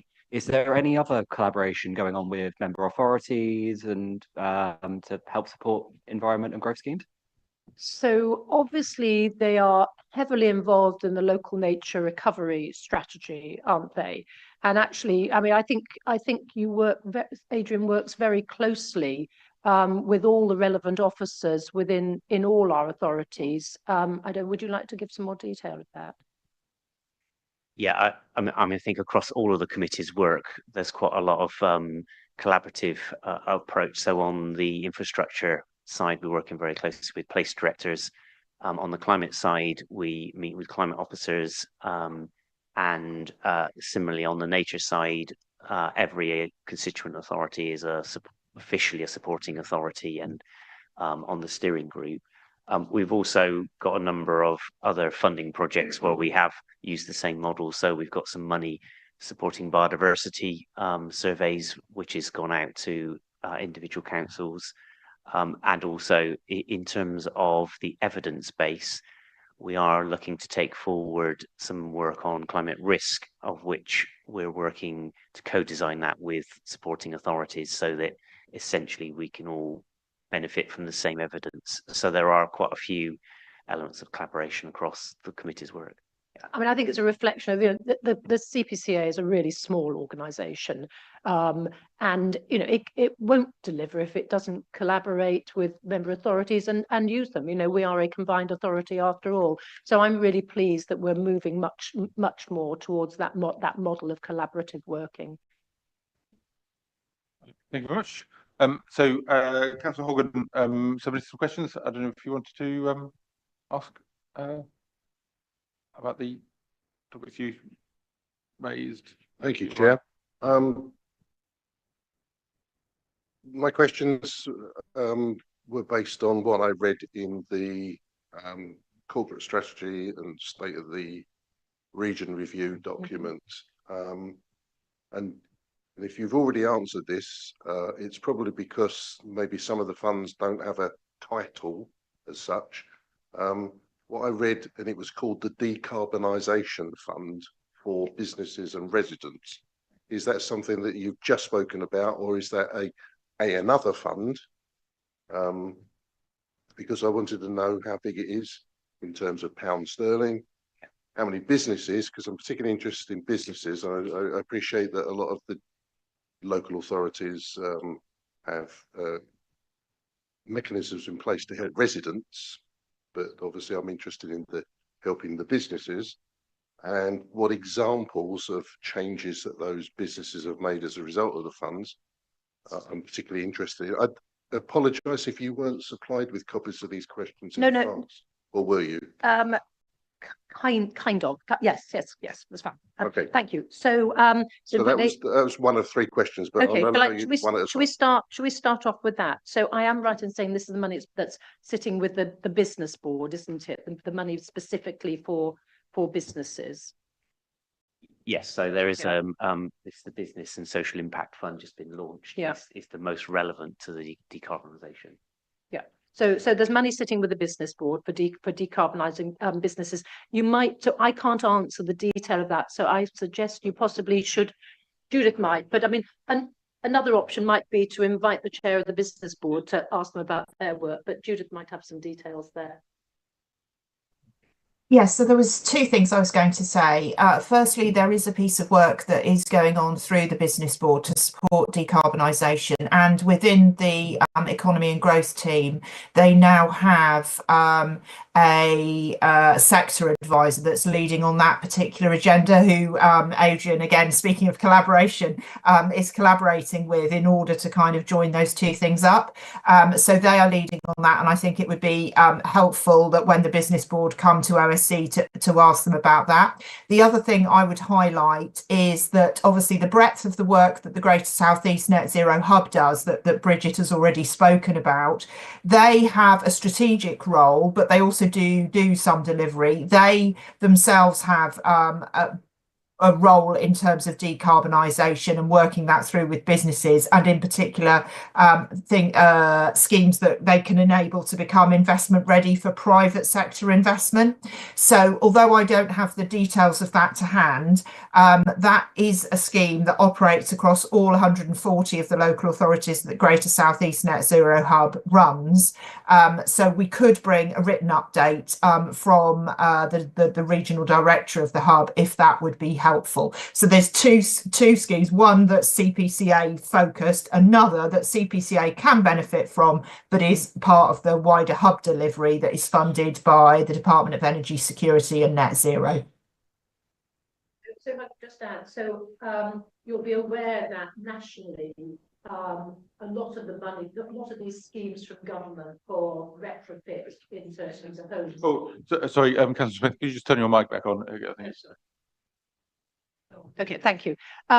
So just sort of referring to the work that the Greater South East Energy Hub's been doing. So they, along with many of their equivalents throughout the UK, have really struggled with the grant schemes that have come down from government, and it's because they've been really, really poorly designed grants, and it's been very, very challenging for the likes of the South East Energy Hub to actually get the money out. So they've been very restrictive. There's also been, serious issues with supply chain, but also with, those people who are able to do the retrofit work. So, we were hopeful when the last award came that the new government would have kind of woken up to this, and the new scheme would have been better, which it's not. So, we, along with everybody else in the country, continue to feed back to government that if they really want to progress, the retrofit of our existing housing stock, which is our biggest climate challenge, much more so than all the new houses we're building, they need to listen to us about the design of these schemes to make it easy for us to spend the money and deliver the impacts that they want. Thank you. Councillor Horgan, do you want to answer? There are 2 more questions. Continue if I may. Yeah. I'm a great believer in, if you pardon the phrase, eating your own dog food. Right, I've not heard that one. Because you know, if we as an organisation want to help encourage other people to actually reduce their carbon footprint, what are we doing ourselves? So, for example, what do you have a number for the CPCA carbon footprint currently? And how does that break down in scope 1, 2, and 3?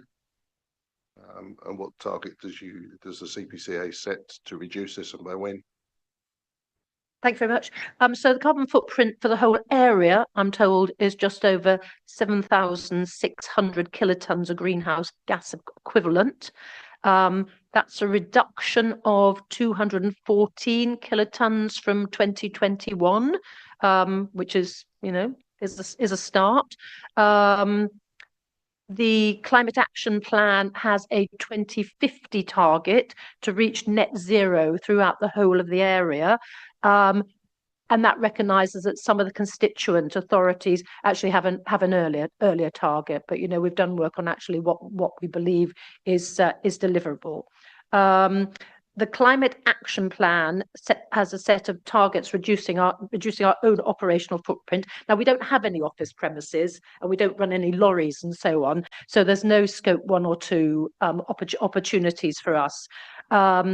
But, you know, I think, you know, one of the pieces of work that Adrian is going to be tackling this year is about, you know, surveying our staff about how they get to work, finding ways of incentivizing people to use active or public transport and so on, in order that we can, you know, we can support our own operations to move towards some, you know, far less climate impactful, you know, ways of living and working. So if the CPCA doesn't have its own scope 1 or scope 2, are you actually measuring scope 3? That work, I believe, is going to be happening soon. I may defer to Adrian. Yeah, we don't currently measure scope 3. Obviously, that's the most challenging because it's the carbon impacts sort of in your supply chain, and it's something that we are now looking to see how we can best do that in terms of making those assumptions. And obviously, in any of our new projects, they also have a climate impact, so that sort of helps to feed that. But we haven't formally done a scope 3 calculation. Okay, I will make a small plug, if I may, for an old employer of mine, the Carbon Trust, who I worked for 5 years. I'm sure they'd be more than willing to come in and give you some initial free advice. That's really nice. If you pass that on to Adrian, that's much appreciated. Well, Thank you. It's the Carbon Trust. Super. Yeah. Thank you. Yeah. Lovely. Speak to Hugh Jones, he's the managing director. Oh, right. Thank you. And again, my third question, when you said earlier that not transport, I appreciate that it might be not vehicles per se, but what about charging infrastructure? Yeah. Because obviously it's in the corporate strategy. Yeah. So I'm particularly interested in, well, actually, I think you've half already answered one of my questions, because if the CPCE don't own any buildings, there's no infrastructure of your own to actually install them. Yeah. But I read that Cambridge and Peterborough, the number of charge points that are installed per 100,000 residents, which is the benchmark measure, 36% lower than the average in England. Yeah. It's the average in England is, albeit only 82 per 100,000 residents, but in Cambridge and Peterborough it's only 52, so that's 36% less. And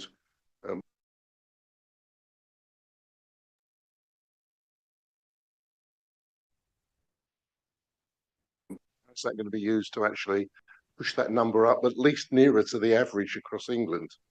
Fine. Thank you. Thank you very much. Right. Yes. So I've left my electric car in the car park on the other side of the bridge, and I'm going to be driving very carefully home because I'm quite low on charge because I forgot to plug it in last night.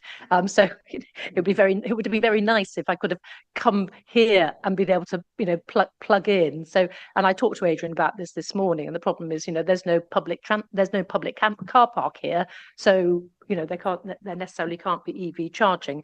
In my own council, we have, I think, 24 EV charging points, including rapid ones for taxis based in Camborne. Yeah, I mean, it's a disgrace, really, isn't it, that an area like ours, you know, is 36% lower. I didn't know that, so thank you for that. In March 23, an indicative allocation was made to the combined authority of just under £5.5 million capital under the Levi Fund, and that's meant to support the deployment of on-street charging infrastructure. So the updated business case was submitted on the 15th of November, so just before Christmas.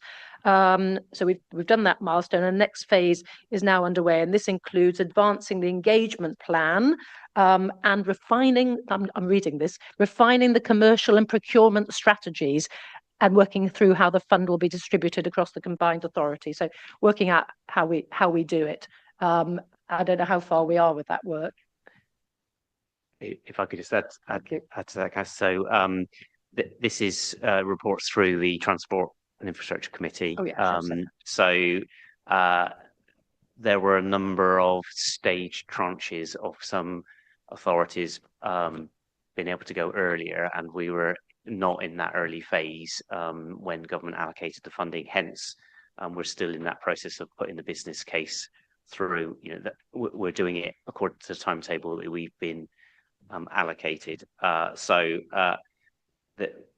going through, and part of the challenge around the provision in the area is also what the market is doing, and obviously they're picking nationally places with the the higher concentrations of population where it's easier for them to justify, you know, private sector led investment of installation points. So we've got to factor that in terms of how we stimulate the further growth across our area. And I think that's the frustration that, you know, it's market driven. So, you know, in South Cambridgeshire, we have our own zero carbon grants programme, and we gave a grant to, I might have to refer to Martin. Was it one of the Mordens? Was it one very small village who had a little tiny bit of land, and they put two EV charging points in because, you know, the parish council had looked at their housing and realised they had an awful lot of housing which didn't have any off-road parking, and therefore, you know, people were being precluded from having electric cars because it was difficult. So they decided to apply to us, and we gave them the money to put in 2 EV charging points on parish council land, and their aim was to encourage the uptake of more electric vehicles because they were supporting the community to do it. And I thought that was a really inspirational project, actually. And again, if we can do more like that to start, you know, targeting those cold spots, which, you know, if it's down to the market, they're just never going to get anything. So I think there's opportunities for us there. Did I miss you actually say how much? Yes, just under 5.5 million. Well, thank you. Much. Thank you. So now we're sort of opening up to fresh questions. I've so far had questions from Councillors Bradnam, Nish and Khan. So we've got an order and Councillor Stonbridge. Hunt, Councillor Bradnam. Very much. Thank you. I wanted to ask, with the planning awareness on, bearing in mind that we've got a requirement to build homes by the government, and that's going to imply greater pressure on our green belt and, you know, recognition of some of it as grey belt and that sort of thing. I wanted to know, is there a plan for green space to be reserved around our areas of development in order to make these livable places, sustainable places to live? And so are we doing, does that have to be done only through allocation of green space in local plans, or does your committee have the ability to drive that retention of green space? Because obviously any landowner, as we know in other areas, is interested in developing their land, but actually small communities who recognise the value of land between communities, you know, we don't have so much heft in the argument. So I'm just wondering, is the committee looking at that in terms of environment? So I'll have a bash at this to start off with. So, it is predominantly down to local plans. But the combined authority, and this is more of a sort of board level question, is obviously going to be producing a strategic spatial plan. Now, I don't as yet know the sort of detail that strategic spatial plan is going to be going into. I sincerely hope that it will talk about strategic green spaces, but it will certainly be on the sort of the mega level, I would suggest, rather than the micro level. It's very important the combined authority does not interfere in its council's local planning, and I think it tries very carefully not to. The work that we have been doing on net gain, I think we've been doing, and on the local nature recovery strategy, we're doing mapping, opportunity mapping as part of that. And I know DEFRA's done a lot of this as well, to identify where the opportunities are for environmental enhancement and environmental protection. And hopefully, that helps provide the evidence base that we as the planning authorities can then use in order to identify the best places to deliver growth, and those places which are absolutely sacrosanct where you shouldn't. I mean, we've got Katie, who's obviously an expert on this as well, but is there anything else I should say on that? So just to add, we did the infrastructure delivery framework piece of work, which identified some green space issues in it, but that was drawing heavily on the work of constituent councils. So, but it did flag up that as an issue. As the council said, the government has announced that that they intend to move to strategic authorities having statutory spatial plans at some point. We don't have all the details or all the responsibilities yet, but it's something coming that, as Bridget said, is something we'll have to, as an authority, pick up. Thank you.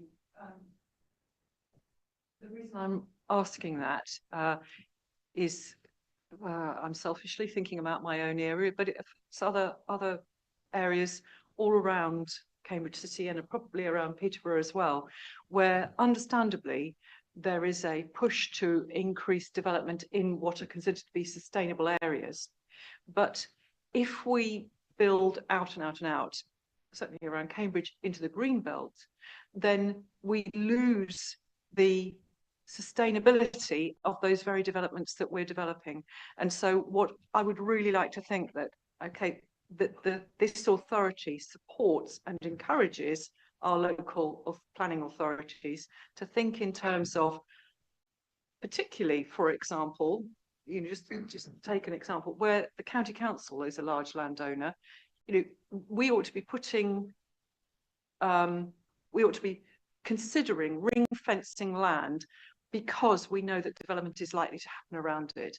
I have a particular area in mind which I won't bore you with because I don't want to make this about my area, but I'm just aware that there are places where development we know it's happening, it's being planned, but actually the green spaces are only green purely because nobody's asked to put any building on them.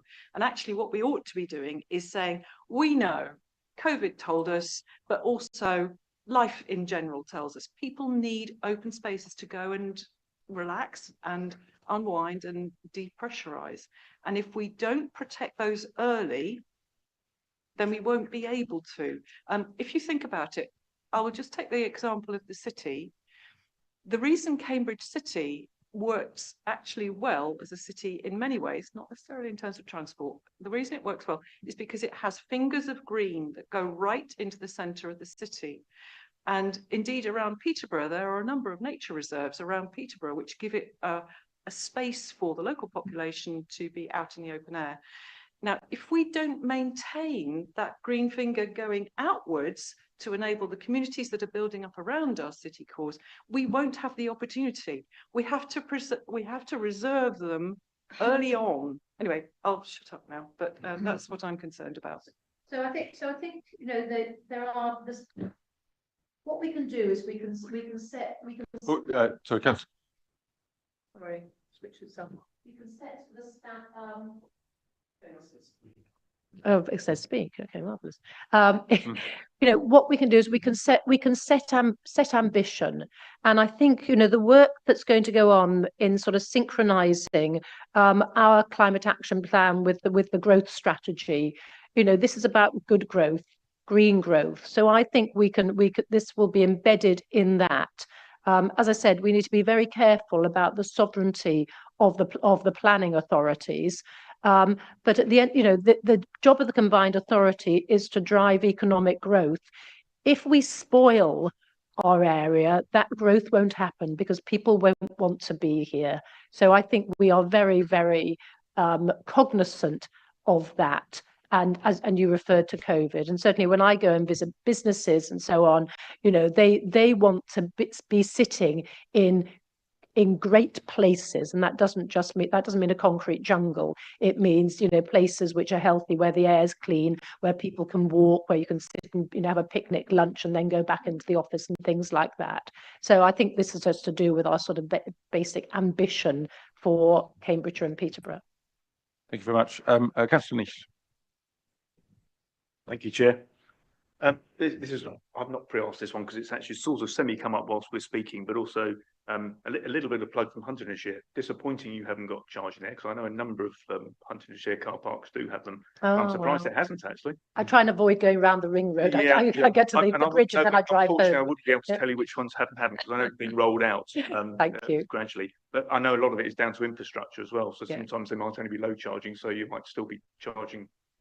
I'll go slowly. And I'm sure Huntingdonshire, if you've got some spare cash, would happy to help with the buildings as well. So anyway, moving on. My question is actually on the budget side, and I noticed from your minutes on the 11th of December that you still had, I think it was 3 projects that were slipping.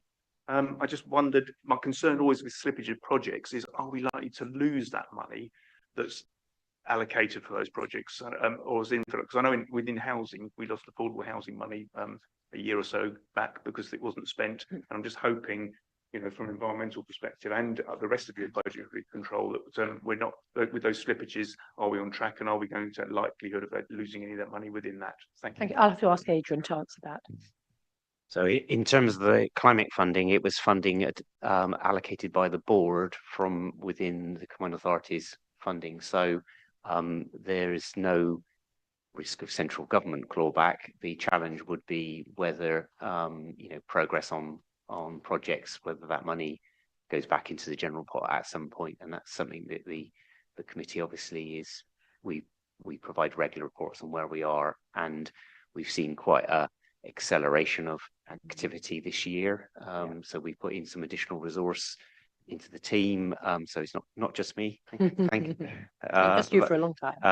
But it's still a small team. But also we've been sort of quite pioneering in terms of taking stuff through our new assurance framework, which we've all got to grips with, and we've had quite a few projects gone through now. So so in terms of the funding, it's not the same as affordable housing, which was a central government grant. This is the general grant, which the combined authority has flexibility. Because I just noticed that Huntingdonshire was quite a poor one at the moment, and I'm thinking, oh, there's that worry if they're likely to lose some of that from what they're. No, don't worry, won't let that happen. So Councillor Khan next. Sorry, just to reiterate that Thornborough, Hunt, and. My particular interest is biodiversity, the role that we can play in biodiversity. The local nature recovery strategy is basically about policy and coordinating policy. My experience, I worked for 20 years as a local authority ecologist, so I've worked on that field on the ground level. The most the challenges here in terms of what we want to achieve in terms of increasing the amount of natural environment within the area is quite significant. It works out about a conversion of about 250 hectares a year when I did a little calculation, which you're not going to achieve just by planning terms. You're going to have to look at other sources of doing that. You've also got wanting to protect the existing natural sites in the area, this depleted area. That's going to be done by individual projects. What I found when working was that projects arrive in an opportunistic fashion. you need to react quickly if you're going to get anything done, and that's something that local authorities find difficult to do. Grant schemes, they tend to be slow, they tend to be difficult to respond. How can the combined authority help in coordinating the different interests, public and private, to react quickly? Do you have a means of reacting quickly and spending money quickly if necessary, or enabling others to spend money quickly? How can you help in that aspect and improve that? I can only comment that of the things that I did when I was working, those are the most satisfactory, in which I think backwards have been the greatest achievements that I was able to achieve. So I'd like to see the similar sort of things happening here. Okay, I'll start off. So there's real ambition here. So the combined authority adopted the doubling nature policy quite a long time ago. So that's still live. We awarded did we award 50,000 to each council to do some specific work on VNG, didn't we? But particularly to allow them to spend the money on staff where they didn't have the staff to do the work. I think we did that quite recently, didn't we? Yeah, so we've got a number of biodiversity funding pots there, and one of those was it was revenue money for biodiversity activity that the authorities needed to do, including surveys of their own land. So they could obviously work out what they wanted to spend that money on, but that was the sort of focus, was to meet that requirement. Actually, on the Good. Really nice presentation from Hunts, who've done some superb work on community science on BNG. I mean, really exciting presentation. And, I think we were having conversation with them about how, if other councils were interested in using their expertise, we could help facilitate that, because it was an outstanding piece of work. Yes, the answer to, can we help coordinate things? If it's sort of grant applications, so on, then yes, we can. But I think we've already demonstrated that actually, the best model is the model where we get the money and then we give it to the authorities to get it out the door quickly, because actually they are better at that than we are, I think. And of course, they have the local knowledge as well. So I think we're happy with that as a model moving forward, aren't we? And just to add a couple of things we're funding as well, is that we fund a local nature partnership with capacity money, which basically brings together lots of interests, including the big NGOs and also the big environmental charities. And so part of that convening role, we've provided capacity funding for them, which then allows them to do more. They're also administering the Nature Fund, which is about working with the private sector landowners to develop more biodiversity credits to sell into the developer market. So we're looking at some of these sort of innovations around that. I think there will always be a challenge of how fast you can move. Opportunist is a challenge when you're trying to be strategic. So, I think one of the things that we have that we've been highlighting through the local nature recovery work is that the government has funded its development, not yet announced how it's then going to follow that up with delivery funding. And if we Sorry, Councillor Smith, you're mocking me. Yeah. If we didn't fund Natural Cambridgeshire, they wouldn't exist. I mean, they kept going for years on no money, and that was not sustainable. Thank you. Thank you, Councillor Thornbury. Yes. So, Councillor Smith, thank you so much for all your work done here. But I go to other committees, and your voice on environmental protection is heard in a much greater area. So, and I think it's making a difference. So I just picking up on a couple of the things you mentioned about the forthcoming strategic spatial plans. That is really important. It's going to make a big difference, and it really will help coordinate longer term planning on green spaces and things like that. But if right now there are at least 3 local plans being developed in the combined authority area, and I know for Cambridge City, well, the Greater Cambridge Plan, there is a call for green sites. So if the county has sites they want to keep green, please submit them. Yeah, good. But also the I know the leaders in the discussions about potential economic growth in Cambridge, the leaders continually talk about not just economic the gain, but also the gain in nature and biodiversity and kind of equality as well. They have to go hand in hand. And I also just want to thank you for the funding on the chalk streams that has absolutely transformed the ability for local people to get involved in on the ground chalk stream improvements. And also another thing that I've seen is much more community engagement regarding placemaking. And you're funding something called the Imaginarium, which is going to be held in March Library on the 14th of February. So is that county council?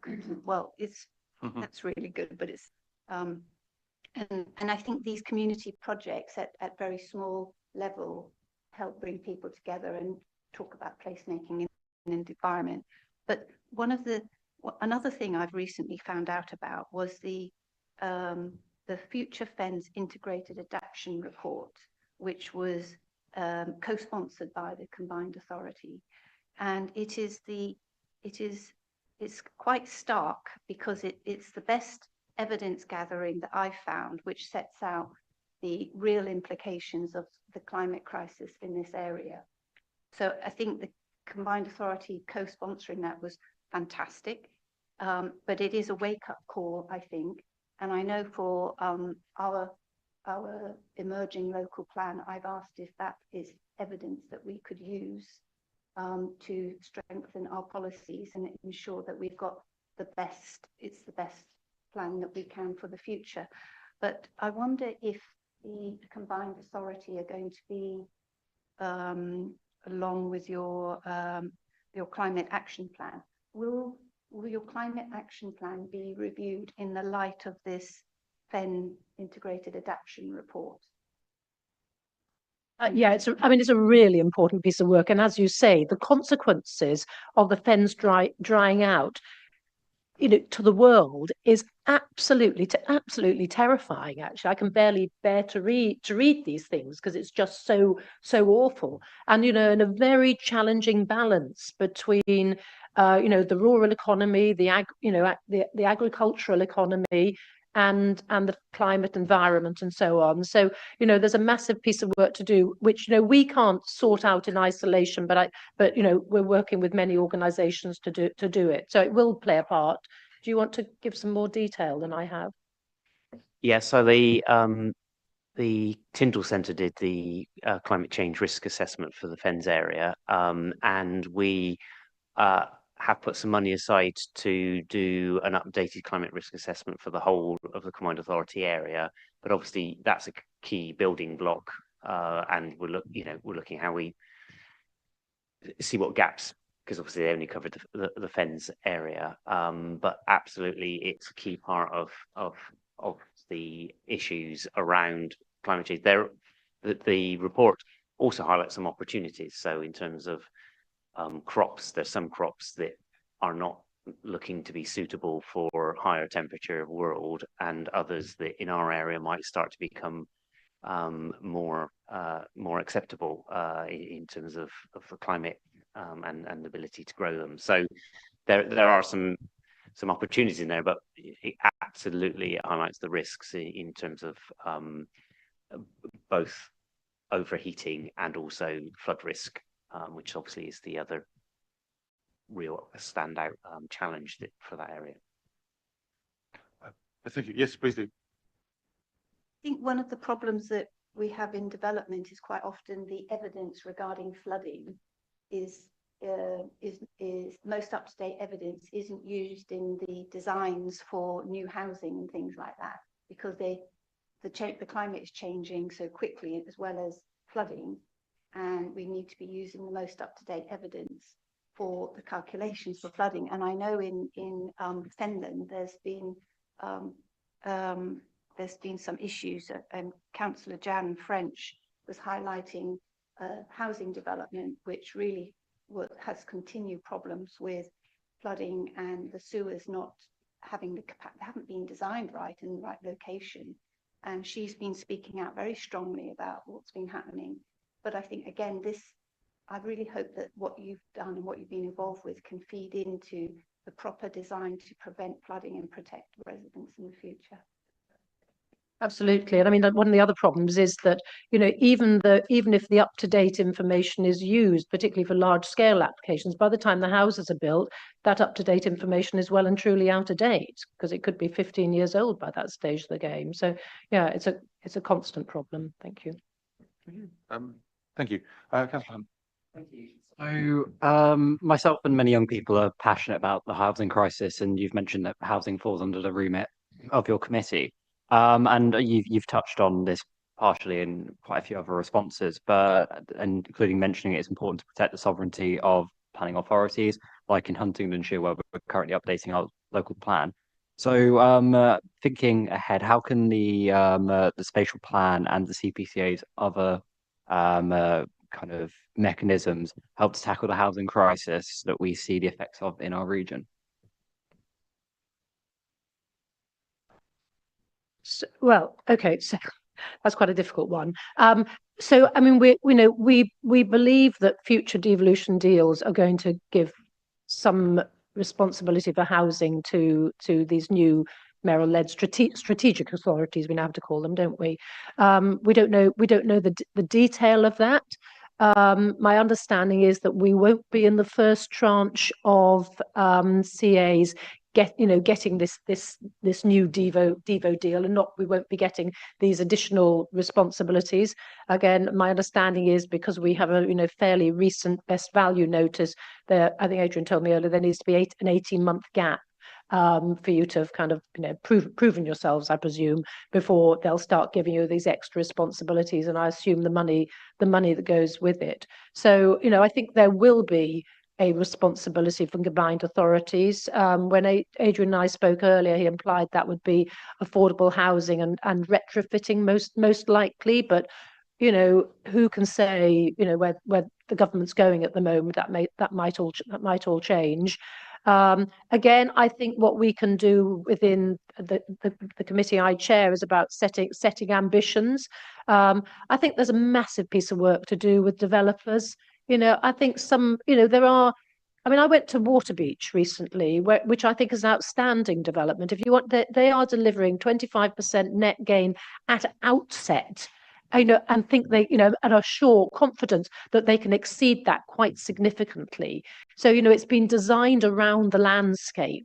And you look at nature before you look at the houses, actually. So and that's urban and civic. It can be done really well, but we have plenty of examples where it's not done well, where it's purely profit-driven developers, and they are not all like that, but some of them are.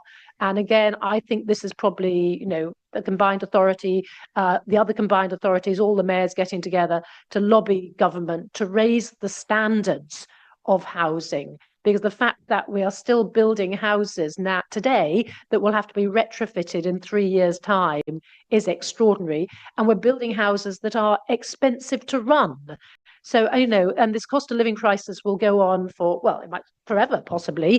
So, why are we building houses where people's energy bills are higher than they need to be, where, there's not good public transport links, where they can't grow their own vegetables, where they have to own a car? We could, if we got this right, car ownership becomes optional rather than a necessity, because people can get to work and school and the doctors and their recreation and so on by active travel or by public transport.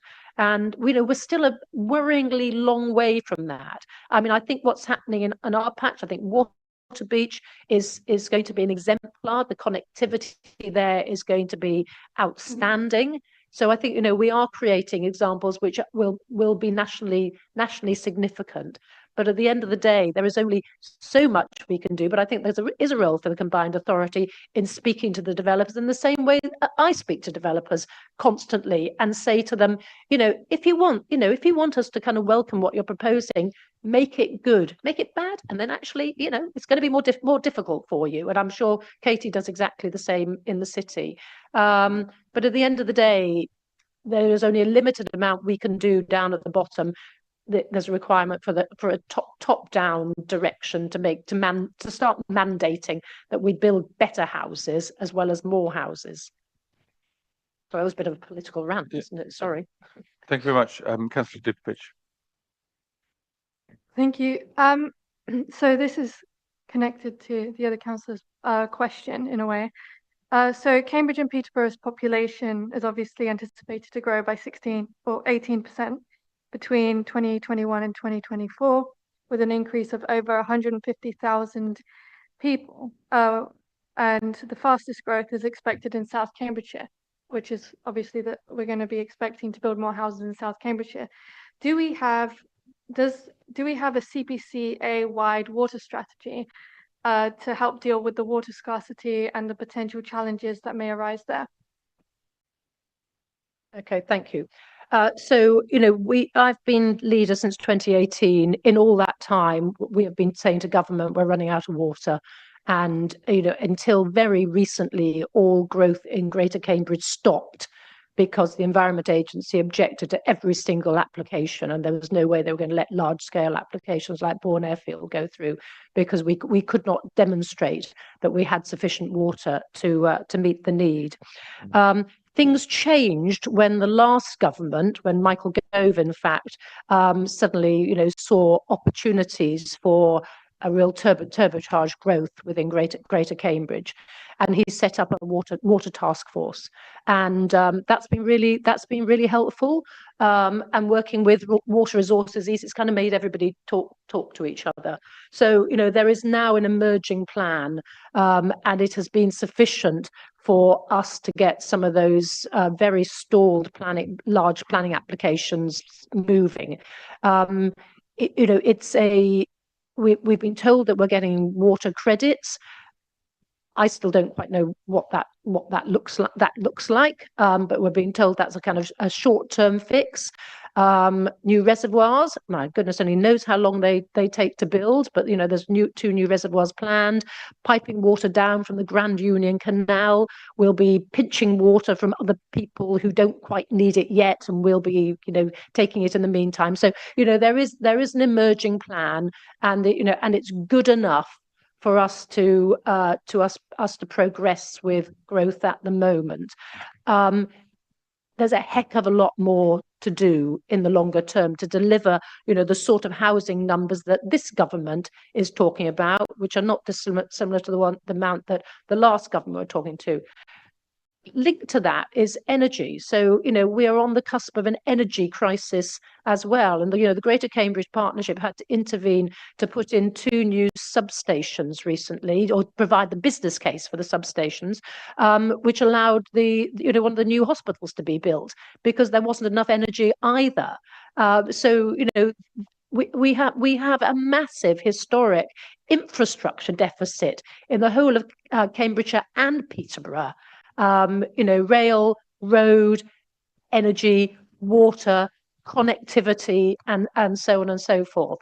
So, again, that a lot of that is way outside of our control. But again, there's a very strong role in lobbying government for the combined authority and for the mayor today and whoever the mayor tomorrow is, to make sure that government realise that if they don't invest in the infrastructure here, not just the infrastructure we need in terms of the future development, but currently what we have as well, then we will go over the cliff edge and growth will stall and possibly go backwards. Do you want to add anything to that? I just add that the Combined Authority, we formally sit on Water Resources East, and they are a body that's charged by government to do a regional water plan, and that's the level at which that sort of technical expertise on supply is debated, and we have a voice at that. So fantastic, good. The existing one identifies the measures that Bridget has identified. That will now need to be reviewed, and there's sort of more challenges for the whole of the east, but obviously we're at the front of it, particularly in the chalk aquifer area around South Cambs. Thank you very much. So I'll just a little timekeeping thing. So as some people can't stay beyond one. There's a few sort of procedural things that we need to deal with. So if we could fit in one more question, Councillor Antunes, and then we'll wrap this up and then deal with the things that we do need to deal with. Well, I know we've got the presentation of the region thing. Yes. So thank you very much, Chair. Very impressive synopsis on what is happening there. I also have had a number of conversations with the developers in Peterborough, O&H in particular, and I concur with everything you're saying, that ultimately we have the opportunity, they're willing to enter discussions about improving the quality of housing. And for instance, I've retrofitted solar vacuum tube heating, and why that is not built on every new house, the same with rainwater harvesting to take some of the loads off, grey water harvesting. A few years ago, I spoke to University of Cambridge, Professor Douglas Crawford Brown, who's director there, and I don't know if you're talking to him. So there we go, about retrofitting. So this is part of the government's initiative. We've got a wonderful university here, world leading. We again, if we are lobbying, we should be, in my humble opinion, working closely with them in putting this sort of strategy together. I feel some of the points you've made earlier, in terms of the combined authority's role, you are the sponsor, you have the responsibility, you are looked at to be given the money to deliver the outcomes, and you immediately hand that over to partnering authorities. And I feel, and this is something I've talked to with the finance working group, is having those controls in place, the risk management, the project management, the output controls. If there's slippage, you know, your ability to work with a system and put out that cohesive system in across all of the partnering bodies. And what I'm seeing today is it seems to be focusing on bringing the combined authorities' expertise and broad spectrum ability to be the catalyst to pull together your expertise here in terms of program grants, program management, lessons learned, finding those exemplars, bringing those together and bringing those back, closing the loop and reinforming the developers and the community on how best to do this.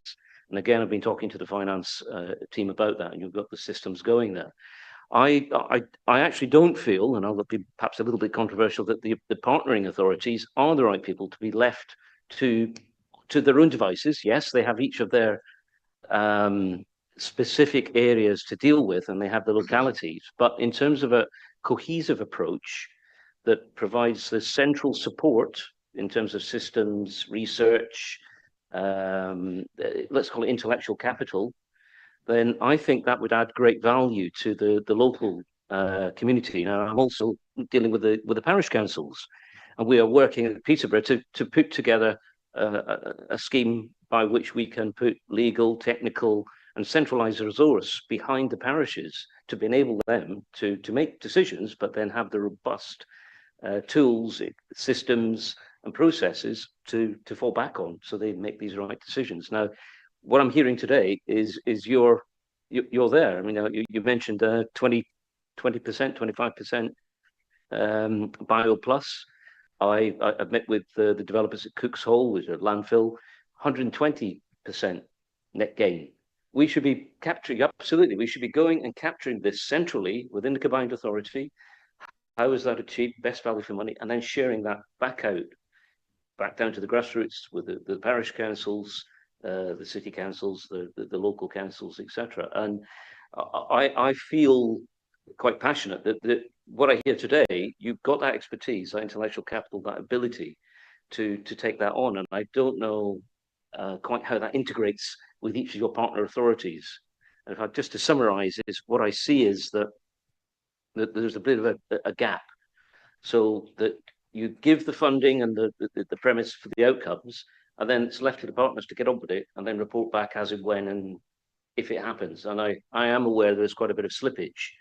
And so again, if we are responsible, if we have the responsibility, but not the authority, that is always a very dangerous situation to be in if you're trying to deliver something. I'm not saying you take the authority off of the individuals, but there needs to be a much more cohesive approach. So those are food for thought. I'll leave it there. Thank you, Chair. All right. So look, we can work as, you know, the combined authority and sit up here controlling everything. All right. And, you know, and that's kind of what was happening. And actually, you know, the slippage was much worse. So the reason that the committee I chair decided to passport the zero villages, carbon villages money down was we just weren't getting it out. You know, we did not have the capacity. We've got the will, we've got brilliant staff, huge expertise, but, you know, we are really small, you know, with massive demands. And, you know, the last government, this government kind of throwing new stuff at us all the time, you know, do a strategic spatial plan, do a growth plan, you know, those are all new things. So, you know, that's how we had tried it, and that wasn't working.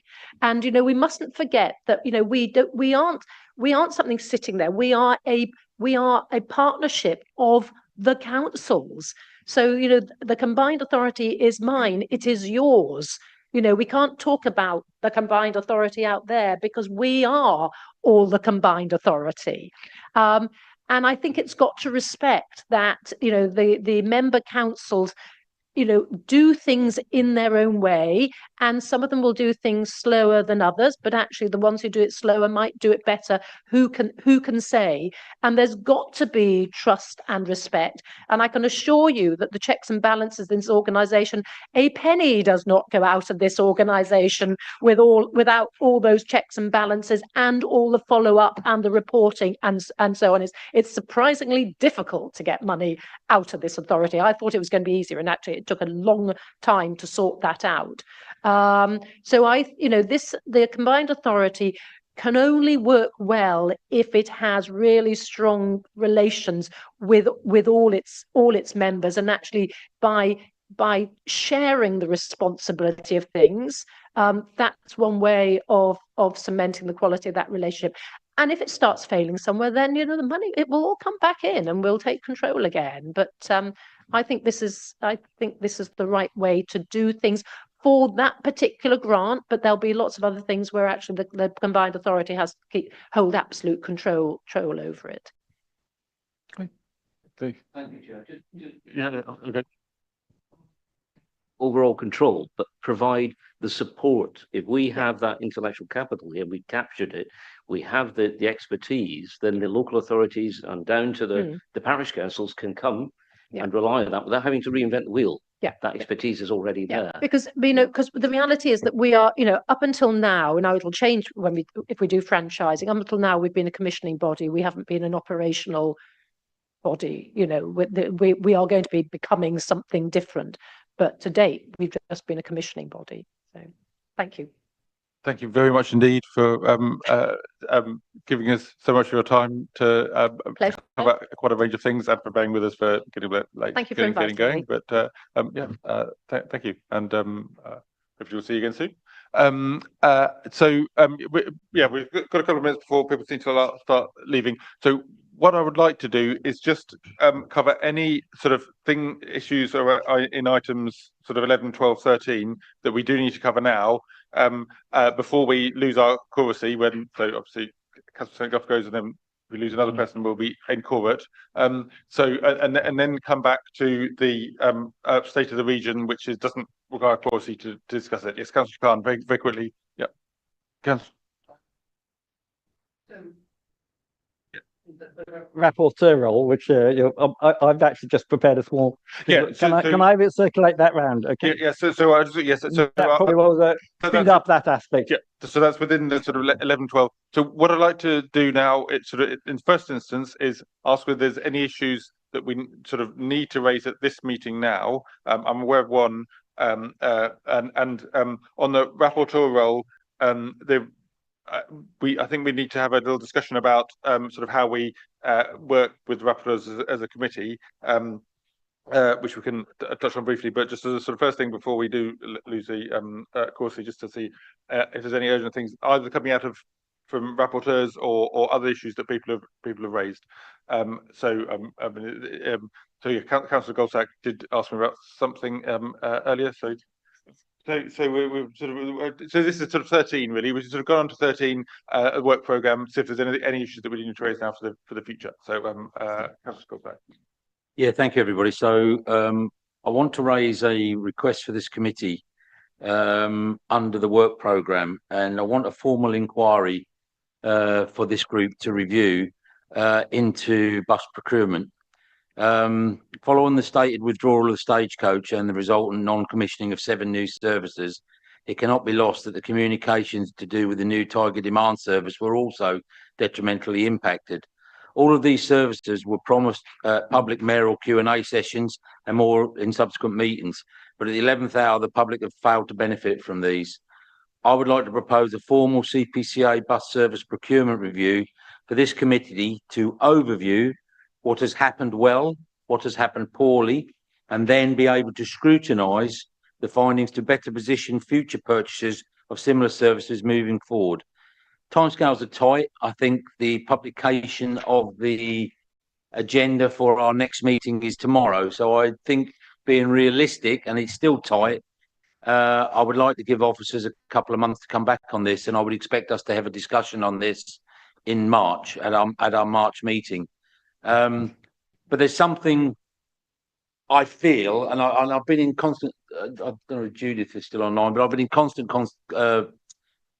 dialogue with Judith over the last few weeks. There's something amiss. We're either an overview and scrutiny committee, and we're going to take a look at things that really matter to our electorate and our people, or we're just going to have a morning like we've had this morning, which is wonderfully informative, but that's listening to people telling us what's going on. I think it's time that we actually got some meat into this, and I think, Mayor Nick mentioned something earlier, so that sounded like a political question. I assure you this isn't political, right? My village in which I live had a ting service started on the 11th of January. Not a soul knew about it. Not the parish council, not the county councillors, not the local district councillors, not a member of the public, yet the buses were available to be used. That's costing this CPCA money, and that wasn't used. The communications path, I'm told, was impacted by the withdrawal of Stagecoach at the 11th hour, as we're told, in the procurement of 7 new services, one of which was also from Soham, which is my ward, through to the centre of Cambridge. I've got people looking at that as their route to get to work, and that's not come forward. They are the reasons I'm bringing this forward, not to make political capital to it. I've spoken to Aidan about this. This is literally about it. So I'm seeking members' support to have a formal inquiry into bus procurement methods and using this recent scenario as the basis on which we can look at. Thank you very much. Yes. So the March meeting is sort of another Councillor Goldsack's proposal. We would make a decision about whether to set up probably a task and finish group, but we could confirm that. But certainly, if there's any comments at this stage on what Mark's suggested, I mean, I think given the publicity about it, I think it's obviously an important thing that the sort of thing that the ONS should certainly be looking at. But yes, Councillor Organ, yes. Yeah, go on. Yeah, just to sort of back that up. Obviously, we've been told about this new Tiger service and greeted it eagerly. And this week, I actually logged onto the website. I live in Soham. I thought, oh, if I wanted to use that Tiger bus, wherever I got because it's not like dial-a-ride. It comes to you and picks you up. You have to go to one of the nominated virtual bus stops. And I got all the way through the website, right to the point where you want to book that bus. It even gave me the time at which I had to be at the stop, 5:05 p.m. Had I pressed that button, I would have booked myself on a bus, which I have absolutely no idea whether actually it runs or not at the moment. So, and I'm a councillor, and if I don't know, I'd hate to be a member of the public at this time. Yeah. So yeah, absolutely. I mean, that's the sort of thing that a group could really look at. Yeah. Well. Yeah. The communications package I have been shared with the communications plans, and I fully accept that the officers had to deal with late change and deal with it and adapt to it. But the reach of the communications plans, or shall I say, the lack of reach to the digitally excluded on a service that's going to be almost 100% digitally operated, frightened me, because the very heart of why these services are needed in the rural and communities in which I live was to reach these people who are probably the least digitally enabled. And yet the whole communications plan was coming out with a digital approach to a digital bus service. You know, I don't know how that's going to get Mr. and Mrs. Johnson from East Road in Iceland to the doctors. I don't know how that's going to do that, because they won't even, A, they didn't know the service exists, and B, they've got no chance of being able to do it. So there's lots of reasons that I think that we need to almost let things carry on, but let the wheel keep spinning. But in this case, use this committee's strength and diversity to review it and come up with actually some really good suggestions for officers as to how we might want to stop, pause, think, and go again. So I've got a couple of requests to speak. I'd just like to bring in Matt Cumberbatch at the Monochrome first, in the first instance. Yes, thank you. Obviously, we'll go back and we'll start to do some work on that if that's in the will of the committee to do that. The only qualification I'll give is if it comes back in March and we're still in the middle of procuring those routes, then there may be some stuff which we'll try and get as much stuff in the public domain. There may be some stuff which we may have to go into closed session to tell you about, just while we're in the middle of the bid process. I mean, to the timing, I would imagine that we would be making a decision about setting up a group to look at it in March rather than actually doing a lot of discussion. But yeah, we can obviously discuss offline, but I was just wanting to make that point just in case that people weren't aware. Obviously, we are re-procuring on those same routes. Thanks. So I've got Councillor Bradnam, Councillor Dutkovich, Thornborough, and Nish. Councillor Dutkovich. I think it's important to look into that, but you also can't assess the response without looking at why or how Stagecoach was just able to cut those services. So we also, I think, what's also important in analysing that is looking at Stagecoach's obligation to the local residents, and then why were they able to just cut them last minute? Yeah, I'm thinking in that. I could 100% agree with you. Okay, so why was Stagecoach chosen?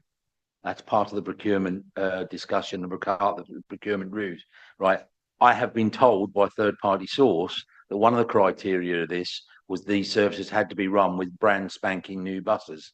The only supplier in the area capable with the management and the financial wherewithal to meet that criteria is Stagecoach.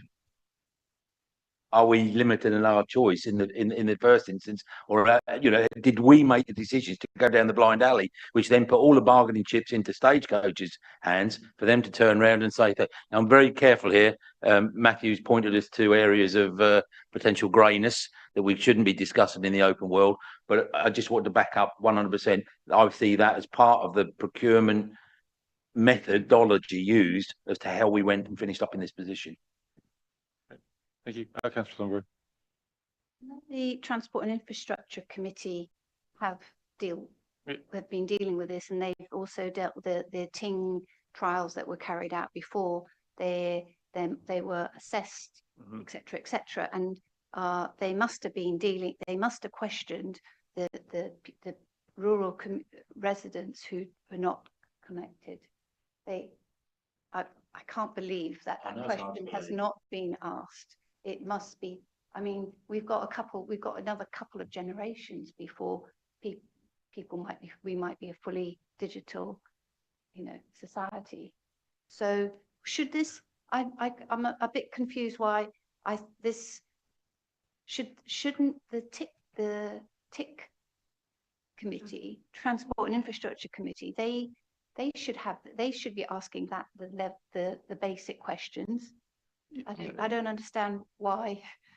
Yeah, well, I mean, so it says all the work of the command authorities under one committee. I mean, TIC's the decision-making body. I'm not sure between the board and TIC where decision making on this was. I think so. We've got to define very clearly and carefully between now and March what the combined Overview and Scrutiny Committee could be looking at, but it's not sort of revisiting the decision to make it.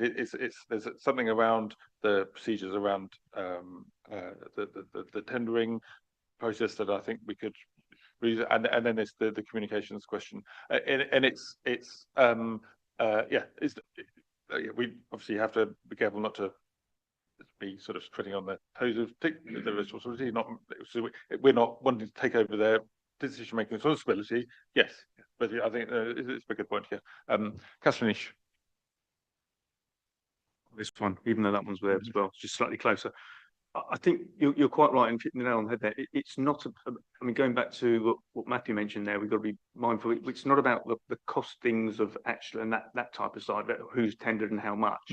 It's actually about the procurement and or tendering process that we put in place that has ended up us being in this position as a combined authority that's purely the transport infrastructure group haven't seen or weren't advised of. And I think it's one of those which, from an overview and scrutiny perspective, we could probably delve into it to find out what has gone wrong, why has it tripped up, and why has it ended up being in this position of now a number of routes being cancelled, not as you say, not just your area, and there's a number of routes, but also the process of moving forward. So the delay is going to cost another lump of money, but that's not the issue we're going to be looking at.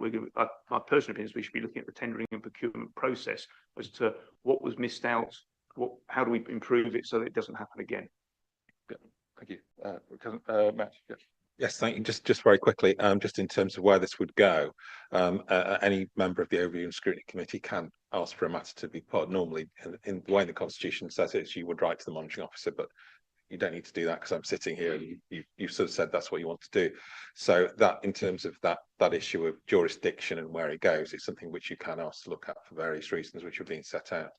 In terms of the point you raise over what can and can't be in the public domain, our starting point is we put as much in the public domain as we can. So it's only if we see something which conflicts or that we think we may need to be a little more cautious on at that stage that we would think about that. And then ultimately, though, it would be a matter for the committee. Whilst we may not publish certain information before any meeting, but the decision as to whether to publish it or not is a decision made by this committee. So if you saw it and said, well, look, we want your advice this because actually we think this should go into the public domain, then that's within your gift when the meeting comes to hear matters, as you'll be familiar with from your own constituent authorities when you go into exempt session or part 2. Thanks.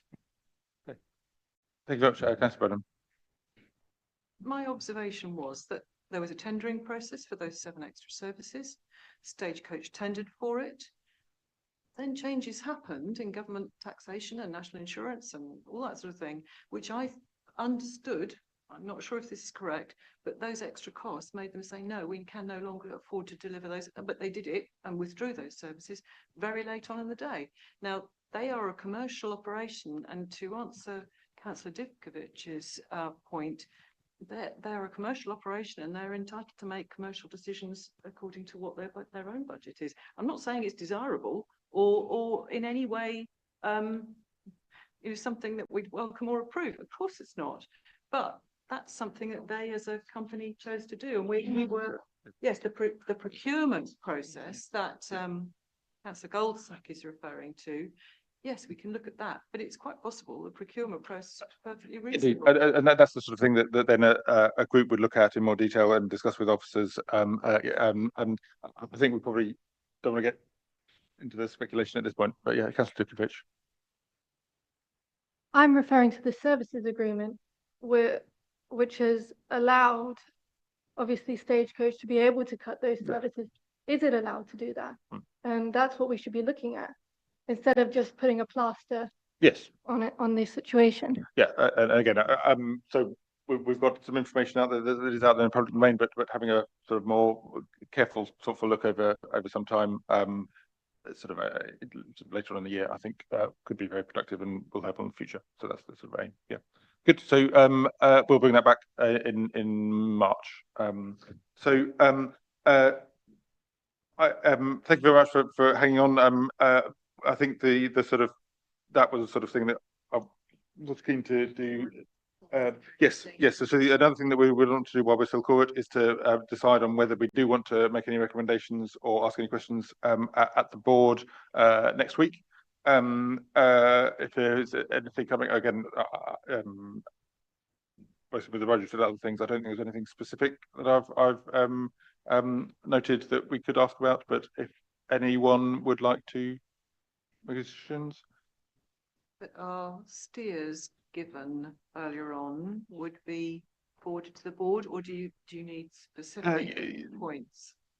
Yes, I think we can take it that the discussions that we've had with board members and senior officers who are directly engaged, I think don't need to be sort of repeated at the board. Sometimes, I mean, it's been relatively ever recently, but sometimes it is worth raising things specifically at the board that have been brought up. I don't think there's anything particular. So, if there's anything else, okay. Yes, Councillor Hawken. Whether it's appropriate for the board or any other committee or not, that I would really love to see, based on the discussion we've just had, a request that they make a decision to update the communication on this Tiger bus service of what actually is working and what isn't working, because it could easily, bearing in mind that you can only book this through a website. Yeah, it shouldn't be very difficult to literally overnight put some information on there of which of the routes are working and which are not. Yeah, because at the moment everyone thinks it's all there and it isn't, and it's a quick, easy fix.